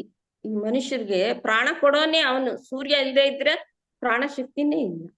ಚಂದ್ರ ಅನ್ನೋನು ರಸಶಕ್ತಿ, ಅವನೇ ರಸ ಕೊಡದೆ ಇದ್ರೆ ಈ ಜೀವಿತ ಅನ್ನೋದೇ ಇಲ್ಲ. ಇವರಿಬ್ರು ಸೇರಿದ್ರೇನೆ ಈ ಜೀವಿತ ಅನ್ನೋದು ನಡೆಯೋದು. ಪೋಷಕತ್ವಾನ್ ಸೂರ್ಯ ಅಂತಾರೆ. ಈ ಲೋಕಕ್ಕೆ ಆ ಸೂರ್ಯನಿಂದಲೇ ಎಲ್ಲ ಜೀವರುಗಳು ಆಹಾರ, ಅನ್ನ ಎಲ್ಲ ಇದನ್ ಮಾಡ್ಕೊಂಡು ನಾವು ಬದುಕ್ತಾ ಇರೋದು ಆ ಸೂರ್ಯನಿಂದ. ಆ ಸೂರ್ಯ ಭಗವಾನ್ ಇಲ್ದಿದ್ರೆ ಮಳೆನೂ ಇಲ್ಲ, ಬೆಳೆನೂ ಇಲ್ಲ, ನಮ್ ಜೀವನೂ ಇಲ್ಲ, ಶಾಖನೂ ಇಲ್ಲ, ಯಾವ್ದು ಇಲ್ಲ, ನಾವು ಇದಾಗ್ತೀವಿ. ಆದ್ರಿಂದ ಸೂರ್ಯನೇ ದೇವ್ರು, ನಮ್ಗೆ ಕಣ್ಣಿಗೆ ಕಾಣ್ತಿರ್ತಕ್ಕಂತ ಸೂರ್ಯನೇ ದೇವ್ರು ಅಂತ ನಮ್ಗೆ ಪ್ರತ್ಯಕ್ಷವಾಗಿ ಕಾಣ್ತಾ ಇದ್ದಾನೆ. ದೇವ್ರು ಅಂದ್ರೆ ಅವನ್ ಕಾಣಲ್ಲ, ಅದೇ ಇವನು ಈ ಸೂರ್ಯ ರೂಪದಿಂದ ನಮ್ಗೆ ಪ್ರತ್ಯಕ್ಷವಾಗಿ ಕಾಣ್ತಾ ಇದ್ದಾನೆ. ಅಂತ ಸೂರ್ಯನ ಒಂದ್ ಕಡೆ ಅಮ್ಮ ಕಿವಿಯ ಓಲೆಯನ್ನಾಗಿ ಇಟ್ಕೊಂಡಿದ್ದಾಳೆ, ಇನ್ನೊಂದ್ ಕಡೆಗೆ ಚಂದ್ರನ್ನ ಇಟ್ಕೊಂಡಿದ್ದಾಳೆ. ಈ ಸೂರ್ಯ ಅನ್ನೋ ಯಾವ್ದರ ಸಂಕೇತ ಅಂತಂದ್ರೆ, ಈ ಪ್ರಜ್ಞಾ, ನಮ್ಮ ತಲೆ ಒಳಗೆ ಪ್ರಜ್ಞಾ ಅನ್ನೋದು ಒಂದು ಇದೆ, ಆ ಪ್ರಜ್ಞೆಗೆ ಈ ಸೂರ್ಯ ಸಂಕೇತವಾಗಿದ್ದಾನೆ. ಚಂದ್ರ ಅನ್ನೋನು ಈ ಮನಸ್ಸಿಗೆ ಸಂಕೇತ, ಸೂರ್ಯ ಅನ್ನೋನು ಈ ಪ್ರಜ್ಞೆಗೆ ಸಂಕೇತ. ಈ ಪ್ರಜ್ಞೆ ಅನ್ನೋದು ಯಾವಾಗ ನಮ್ಗೆ ಒಳಗಡೆಯಿಂದ ಹುಟ್ಟುತ್ತಪ್ಪ, ನಾವ್ ಯಾವಾಗ ಆ ಪ್ರಜ್ಞೆನ ಕಾಣ್ತೀವಿ ಅಂತಂದ್ರೆ, ನಮ್ಮ ಮನಸ್ಸನ್ನ ಸ್ಥಿರವಾಗಿ ಇಟ್ಕೊಂಡಾಗ ನಮ್ಗೆ ಪ್ರಜ್ಞೆ ಬೆಳೆಯುತ್ತೆ. ಇಲ್ಲದಿದ್ರೆ ನಮಗೆ ಪ್ರಜ್ಞೆ ಗೊತ್ತಾಗ್ತಾ ಇರಲ್ಲ. ಈ ಬುದ್ಧಿ ಇರುತ್ತೆ, ಏನೋ ಮಾಡ್ತಿರ್ತೀವಿ, ಏನೋ ಹೋಗ್ತಾ. ಪ್ರಜ್ಞೆ ಅನ್ನೋದು ನಮಗ್ ಗೊತ್ತಾಗ್ಬೇಕಾರೆ ನಮ್ಮ ಮನಸ್ಸನ್ನ ಸ್ಥಿರ ಮಾಡ್ಬೇಕು. ಆ ಸ್ಥಿರ ಮಾಡಿದಾಗ ಮಾತ್ರ ನಾವು ಆ ಪ್ರಜ್ಞೆನ ಕಾಣ್ತೀವಿ.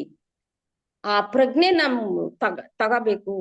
ಆ ಸ್ಥಿರ ಮನಸ್ಸನ್ನ ನಾವು ಹೊಂದಬೇಕು ಅಂತಂದಾಗ ನಾವು ಮನಸ್ಸನ್ನ ಹತೋಟಿನಲ್ಲಿ ಇಟ್ಕೋಬೇಕು. ದೇವಿಯ ಆರಾಧನೆ ಮಾಡಿದಾಗ ನಾವು ಆ ಪ್ರಜ್ಞೆನ ಹೊಂದುತ್ತೀವಿ. ದೇವಿಯ ಆರಾಧನೆ ಮಾಡಿದಾಗ್ಲೇ ಆ ಪ್ರಜ್ಞೆ ಅನ್ನೋದು ನಮ್ಗೆ ದೊರೆಯೋದು.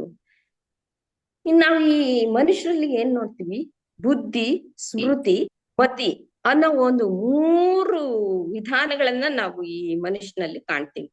ಬುದ್ಧಿ ಅಂತ ಅಂದ್ರೆ ಏನು ಅಂತಂದಾಗ, ಈ ಬುದ್ಧಿ ಅಂತ ಅಂದಾಗ ನಮ್ಗೆ ಹೇಗ್ ಗೊತ್ತಾಗತ್ತೆ ಬುದ್ಧಿ ಅನ್ನೋದು? ನಾವ್ ಯಾರೋ ಒಬ್ಬನ್ಗೆ ಒಂದ್ ಪ್ರಶ್ನೆ ಹಾಕ್ತಿವಿ, ಆ ಪ್ರಶ್ನೆ ಹಾಕಿದ ತಕ್ಷಣ ಅದಕ್ಕೆ ಉತ್ತರ ಬಂದ್ಬಿಡತ್ತೆ.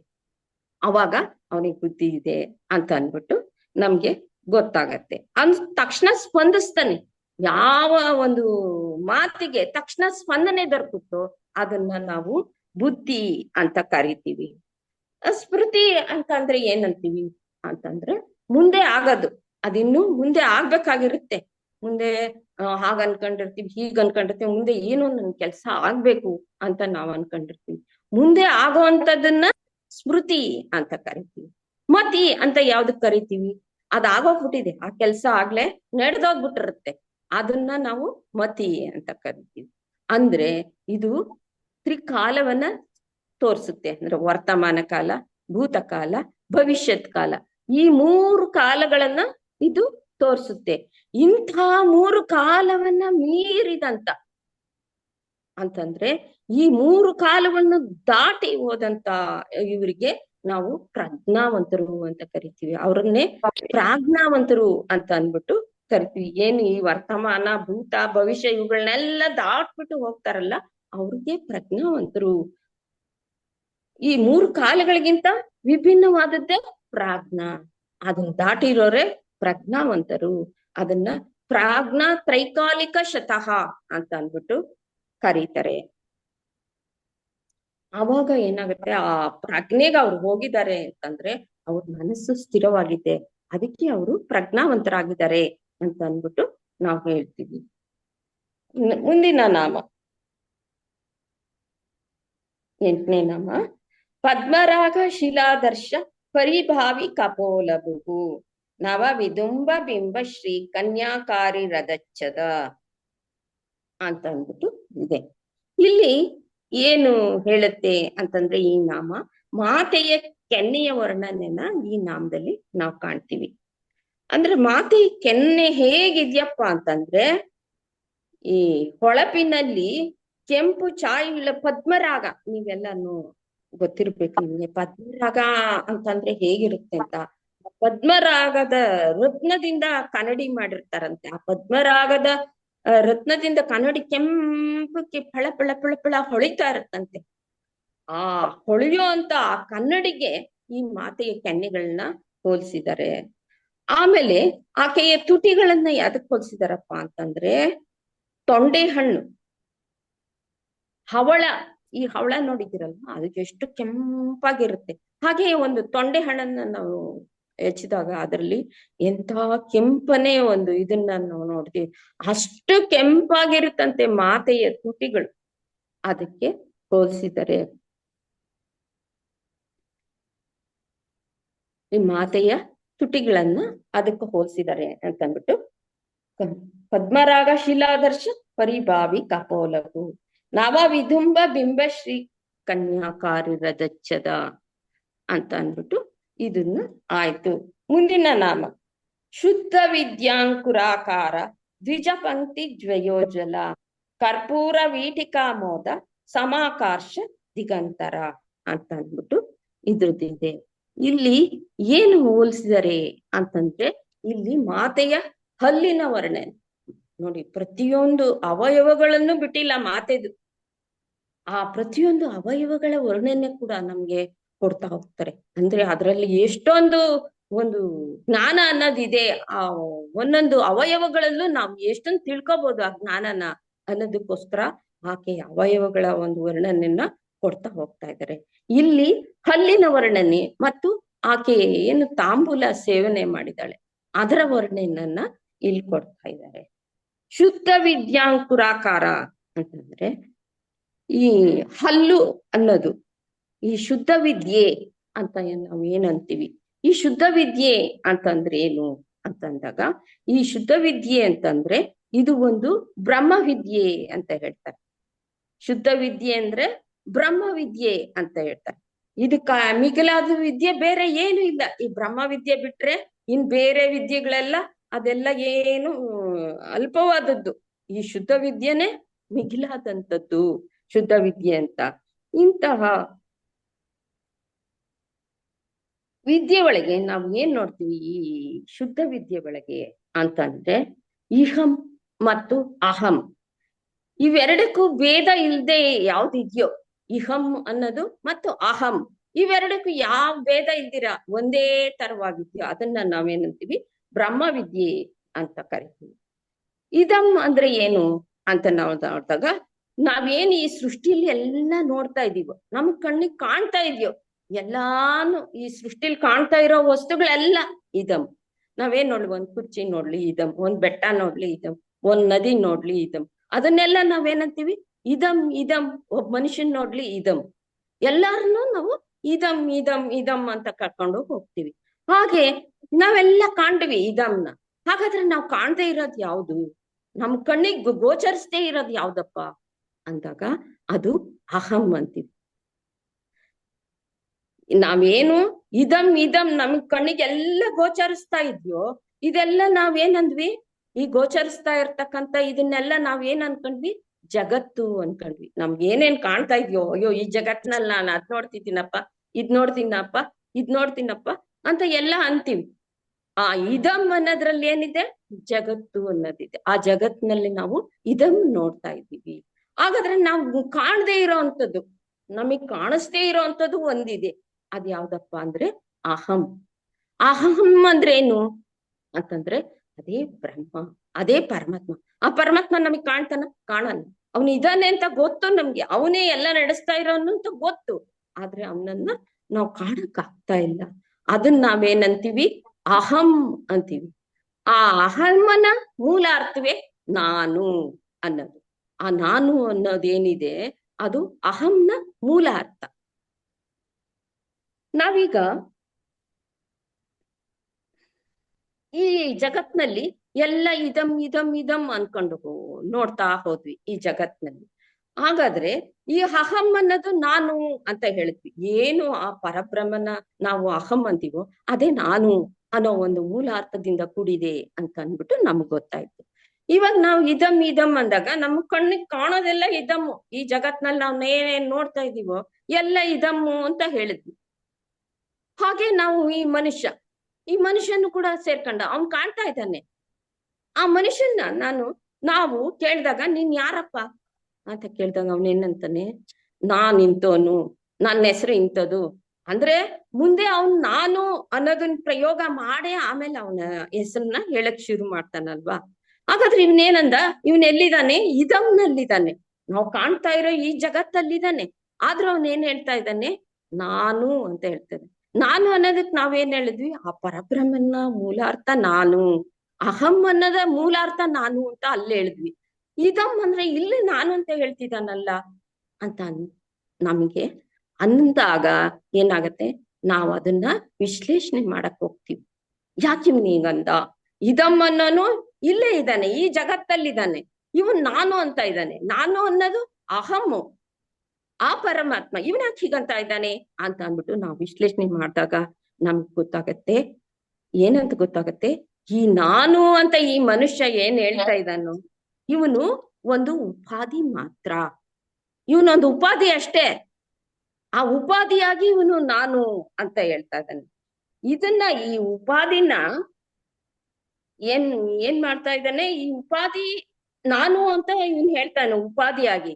ಇದನ್ನ ತೆಗೆದ ಹಾಕ್ಬಿಟ್ಟು ಈ ನಾನು ಅನ್ನೋದಿಲ್ಲ, ಇದನ್ನ ಸಾಕ್ಷೀಭೂತವಾಗಿ ಈ ಜಗತ್ತನ್ನ ನಾವು ಸಾಕ್ಷೀಭೂತವಾಗಿ ಚೈತನ್ಯ ದೃಷ್ಟಿಯಿಂದ ನಾವು ನೋಡಿದಾಗ ಏನಾಗತ್ತೆ, ಅದನ್ನ ಚೈತನ್ಯ ರೂಪದಿಂದ ನಾವು ಪರಿಶೀಲಿಸಿದಾಗ ಏನಾಗತ್ತೆ, ಆ ಹಂ ಅನ್ನೋದು ಈ ಉಪಾಧಿಯಲ್ಲಿ ಚೈತನ್ಯ ರೂಪದಿಂದ ಇದೆ. ಏನ್ ಅಹಂ ಅಂತ ನಾನು ಅನ್ನೋದಿದೆಯಲ್ಲ, ಅದು ಏನಾಗಿದೆ, ಇವನು ಚೈತನ್ಯ ರೂಪದಲ್ಲಿ ನಾನು ಅಂತ ಏನೇ ಹೇಳ್ಕತಾ ಇದ್ದಾನಲ್ಲ ಈ ಮನುಷ್ಯ, ಇವನ ಚೈತನ್ಯವಾಗಿ ಅಲ್ಲಿದೆ ಅಂತ ಅನ್ಬಿಟ್ಟು ನಮ್ಗೆ ಗೊತ್ತಾಗುತ್ತೆ. ಅವಾಗ ಏನನ್ಸುತ್ತೆ, ಈ ಅಹಂ ಬೇರೆ ಅಲ್ಲ, ಈ ಇದಂ ಬೇರೆ ಅಲ್ಲ, ಎರಡು ಒಂದೇ ಅನ್ನೋದು ನಮ್ಗೀಗ ಅರ್ಥ ಆಗತ್ತೆ. ಸ್ವಲ್ಪ ಅರ್ಥ ಆಗಿರ್ಬೇಕು ನಿಮ್ಗೆಲ್ಲ.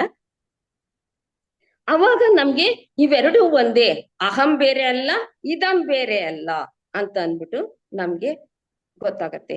ಆ ಇದಂ ಅಹಂ ಅಂತ ಏನ್ ಗೋಚರಿಸ್ತಾ ಇದ್ದಾನೆ ಆ ಪರಮಾತ್ಮ, ಆ ಪರಮಾತ್ಮನೇ ಈ ಇದಂ ಅನ್ನೋದು ನಮ್ಗೆ ಇದರಿಂದ ಗೊತ್ತಾಗತ್ತೆ.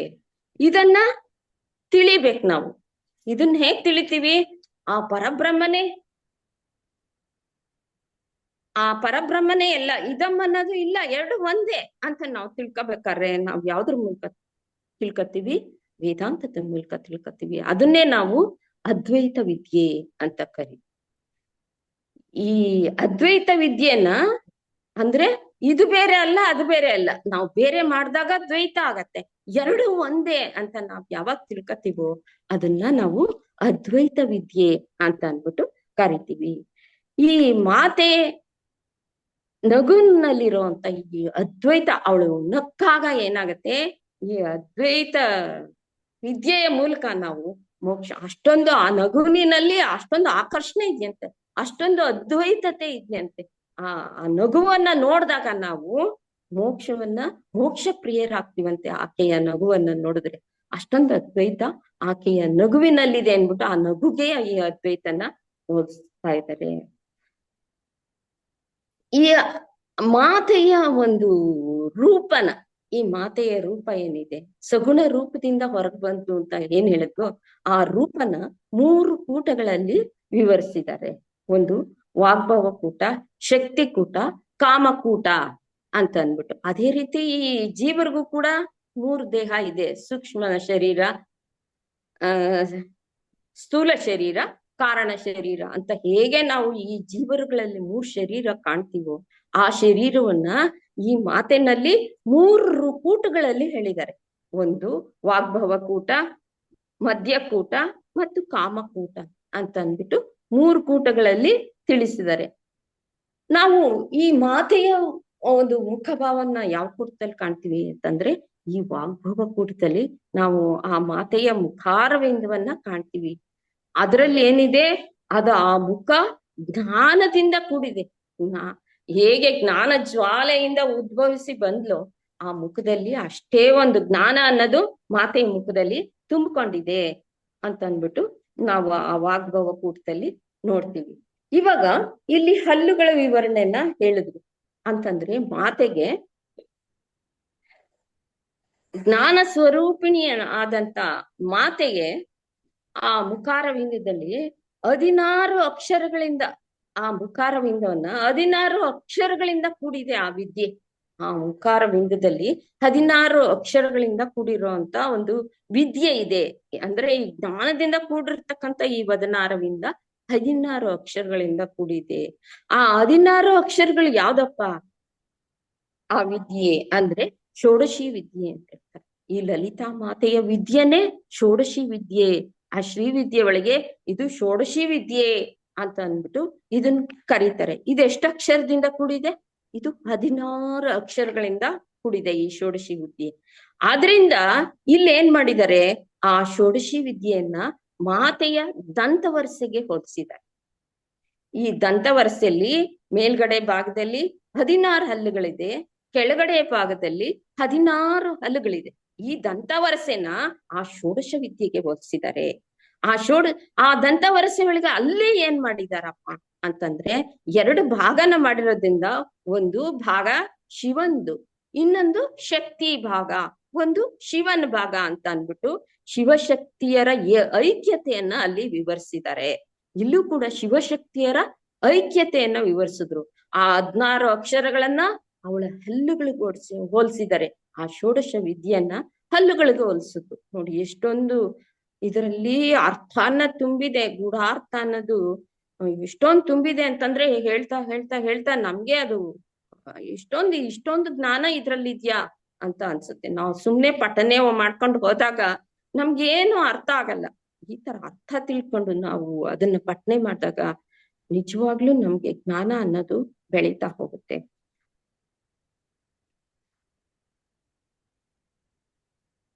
ಆಮೇಲೆ ಈ ಅಮ್ಮನವರ ತಾಂಬೂಲದ ಬಗ್ಗೆ ಹೇಳಿದ. ಅಮ್ಮ ತಾಂಬೂಲ, ನಾವು ಊಟ ಆದ್ಮೇಲೆ ಹೇಗೆ ತಾಂಬೂಲ ಸೇವಿಸ್ತೀವೋ, ಅಮ್ಮ ತಾಂಬೂಲ ಸೇವಿಸಿದಳಂತೆ. ಆ ಸೇವಿಸಿದ ಆ ಸುಗಂಧ ಏನಾಗ್ತಿದೆ ಅಂತಂದ್ರೆ ಬ್ರಹ್ಮಾಂಡದ ಮೂಲೆ ಮೂಲೆ ಮೂಲೆ ಮೂಲೆಗೂ ಹಾ ಆ ವಾಸನೆ ಅನ್ನೋದು ಆ ತಾಂಬೂಲದ ಒಂದು ಇದು ಬರ್ತಾ ಇದೆಯಂತೆ. ಎಲ್ಲ ಕಡೆಗೂ ಬ್ರಹ್ಮಾಂಡದ ಮೂಲೆ ಮೂಲೆಗೂ ಬರ್ತಾ ಇದೆಯಂತೆ ಆ ವಾಸನೆ. ಅಂದ್ರೆ ಆ ತಾಂಬೂಲದ ವಾಸನೆ ಅಂದ್ರೆ ಯಾವ್ದಕ್ ಹೋಲಿಸ್ತಾರೆ ಅಂದ್ರೆ ಅವಳ ಕೀರ್ತಿ. ಅವಳು ಅಷ್ಟೊಂದು ಕೀರ್ತಿವಂತಳಾಗಿದ್ದಾಳೆ. ಬ್ರಹ್ಮಾಂಡವನ್ನೇ ಅವಳು ಸೃಷ್ಟಿ ಮಾಡಿರುವಾಗ ಅವಳ ಕೀರ್ತಿ ಇನ್ನೇನ್ ಹೇಳ್ಬೇಕ. ಅವಳದು ಕೀರ್ತಿ ಅಷ್ಟೊಂದು ಕೀರ್ತಿವಂತಳಾಗಿ ಅವಳು ಹರಡಿದಾಳೆ, ಎಲ್ಲಾ ಕಡೆಗೂ ವಿಸ್ತರಿಸಿದಾಳೆ ಬ್ರಹ್ಮಾಂಡದಲ್ಲಿ ಅಂತ ಹೇಳಕ್ಕೆ ಆ ತಾಂಬೂಲದ ವಿವರಣೆಯನ್ನ ಕೊಟ್ಟಿದ್ದಾರೆ. ಅದೇ ಕೀರ್ತಿನ ನಾವು ಕೂಡ ಈ ಪ್ರಪಂಚದಲ್ಲಿ ಹೊಂದಬಹುದು. ಆದ್ರೆ ಒಂದ್ಸಲ ನಮಗೆ ಬಂದ್ ಕೀರ್ತಿನ ಇನ್ನೊಬ್ರು ನೋಡಿದಾಗ ಅಯ್ಯೋ ಅದನ್ನಾಗ್ಲೇ ತ್ಯಜಿಸ್ತಾರೆ. ಇಷ್ಟೇನ ಇವನು ಏನೋ ಬಂತು ಬಿಡು ಕೀರ್ತಿ ಅಂತ. ಅದಕ್ಕೆ ನಾವು ಈ ಜನಗಳ ಒಂದು ಇದಕ್ಕೆ ನಾವು ಕೀರ್ತಿನ ಪಡಿಬಾರ್ದು. ಆ ದೇವರು ಮೆಚ್ಚಿಸೋ ಅಂತ ಒಂದು ಕೀರ್ತಿನ ನಾವು ಹೊಂದ್ಬೇಕಾಗತ್ತೆ. ಯಾವುದೇ ಒಂದು ಕೆಲಸವನ್ನ ಆ ಕೀರ್ತಿನ ಪಡಿಬೇಕಾದ್ರೆ ನಾವೇನ್ ಮಾಡ್ಬೇಕು, ಒಂದು ಸದ್ಗುಣವಾದಂತ ಒಂದು ಕೆಲಸವನ್ನ ನಾವು ಮಾಡ್ಬೇಕಾಗತ್ತೆ. ಒಂದು ಪರೋಪಕಾರದ ಕೆಲಸವನ್ನು ಮಾಡಿದಾಗ ಮಾತ್ರ ನಾವು ಒಳ್ಳೆಯ ಒಂದು ಕೀರ್ತಿನ ಹೊಂದ್ತೀವಿ. ಆ ಕೀರ್ತಿ ನಮ್ಗೆ ಕೊನೆವರೆಗೂ ಅದು ನಾವು ಮರಣ ಹೊಂದಿದ್ರು ಕೂಡ ಆ ಕೀರ್ತಿ ಅನ್ನೋದು ಹಾಗೆ ಉಳ್ಕೊಂಡಿರುತ್ತೆ. ಅಂತ ಕೀರ್ತಿನ ನಾವು ಪಡೆಯೋ ಕಡೆಗೆ ನಾವು ಗಮನನ ಹರಿಸ್ಬೇಕು. ಸಾಮಾನ್ಯಕ್ಕೆ ಏನೋ ನಾವು ಮಾಡ್ಬಿಟ್ವಿ, ಏನೋ ಆಯ್ತು, ನಾವು ಸತ್ವಿ ಅಂದ್ರೆ ಏನ್ ಪ್ರಯೋಜನ ಇಲ್ಲ. ಒಳ್ಳೆ ಕೀರ್ತಿನ ನಾವು ಪಡಿಬೇಕು. ಅಂದ್ರೆ ನಾವು ಸತ್ರುನು, ನಾವು ಮರಣ ಹೊಂದಿದ್ರು ಆ ಕೀರ್ತಿ ಅಜರಾಮರವಾಗಿ ಇರ್ಬೇಕು.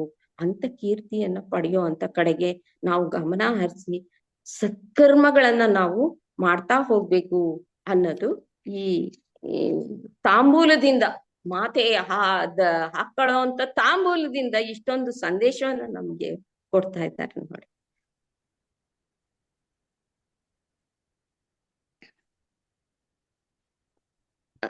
ಇಷ್ಟಕ್ಕೆ ಮುಗಿಸೋಣ, ಟೈಮ್ ಮುಗೀತು ಆಗ್ಲೇ. ಮುಗಿಸೋಣ ಇಲ್ಲಿಗೆ, 12:15. ನೋಡಿ, ಇವತ್ತು ನಿಮ್ಮ ಹುಮ್ಮಸ್ಸು, ಇದು ಟೈಮಿನ ಕಾಲದ ಪ್ರಜ್ಞೆ ಇದೆ.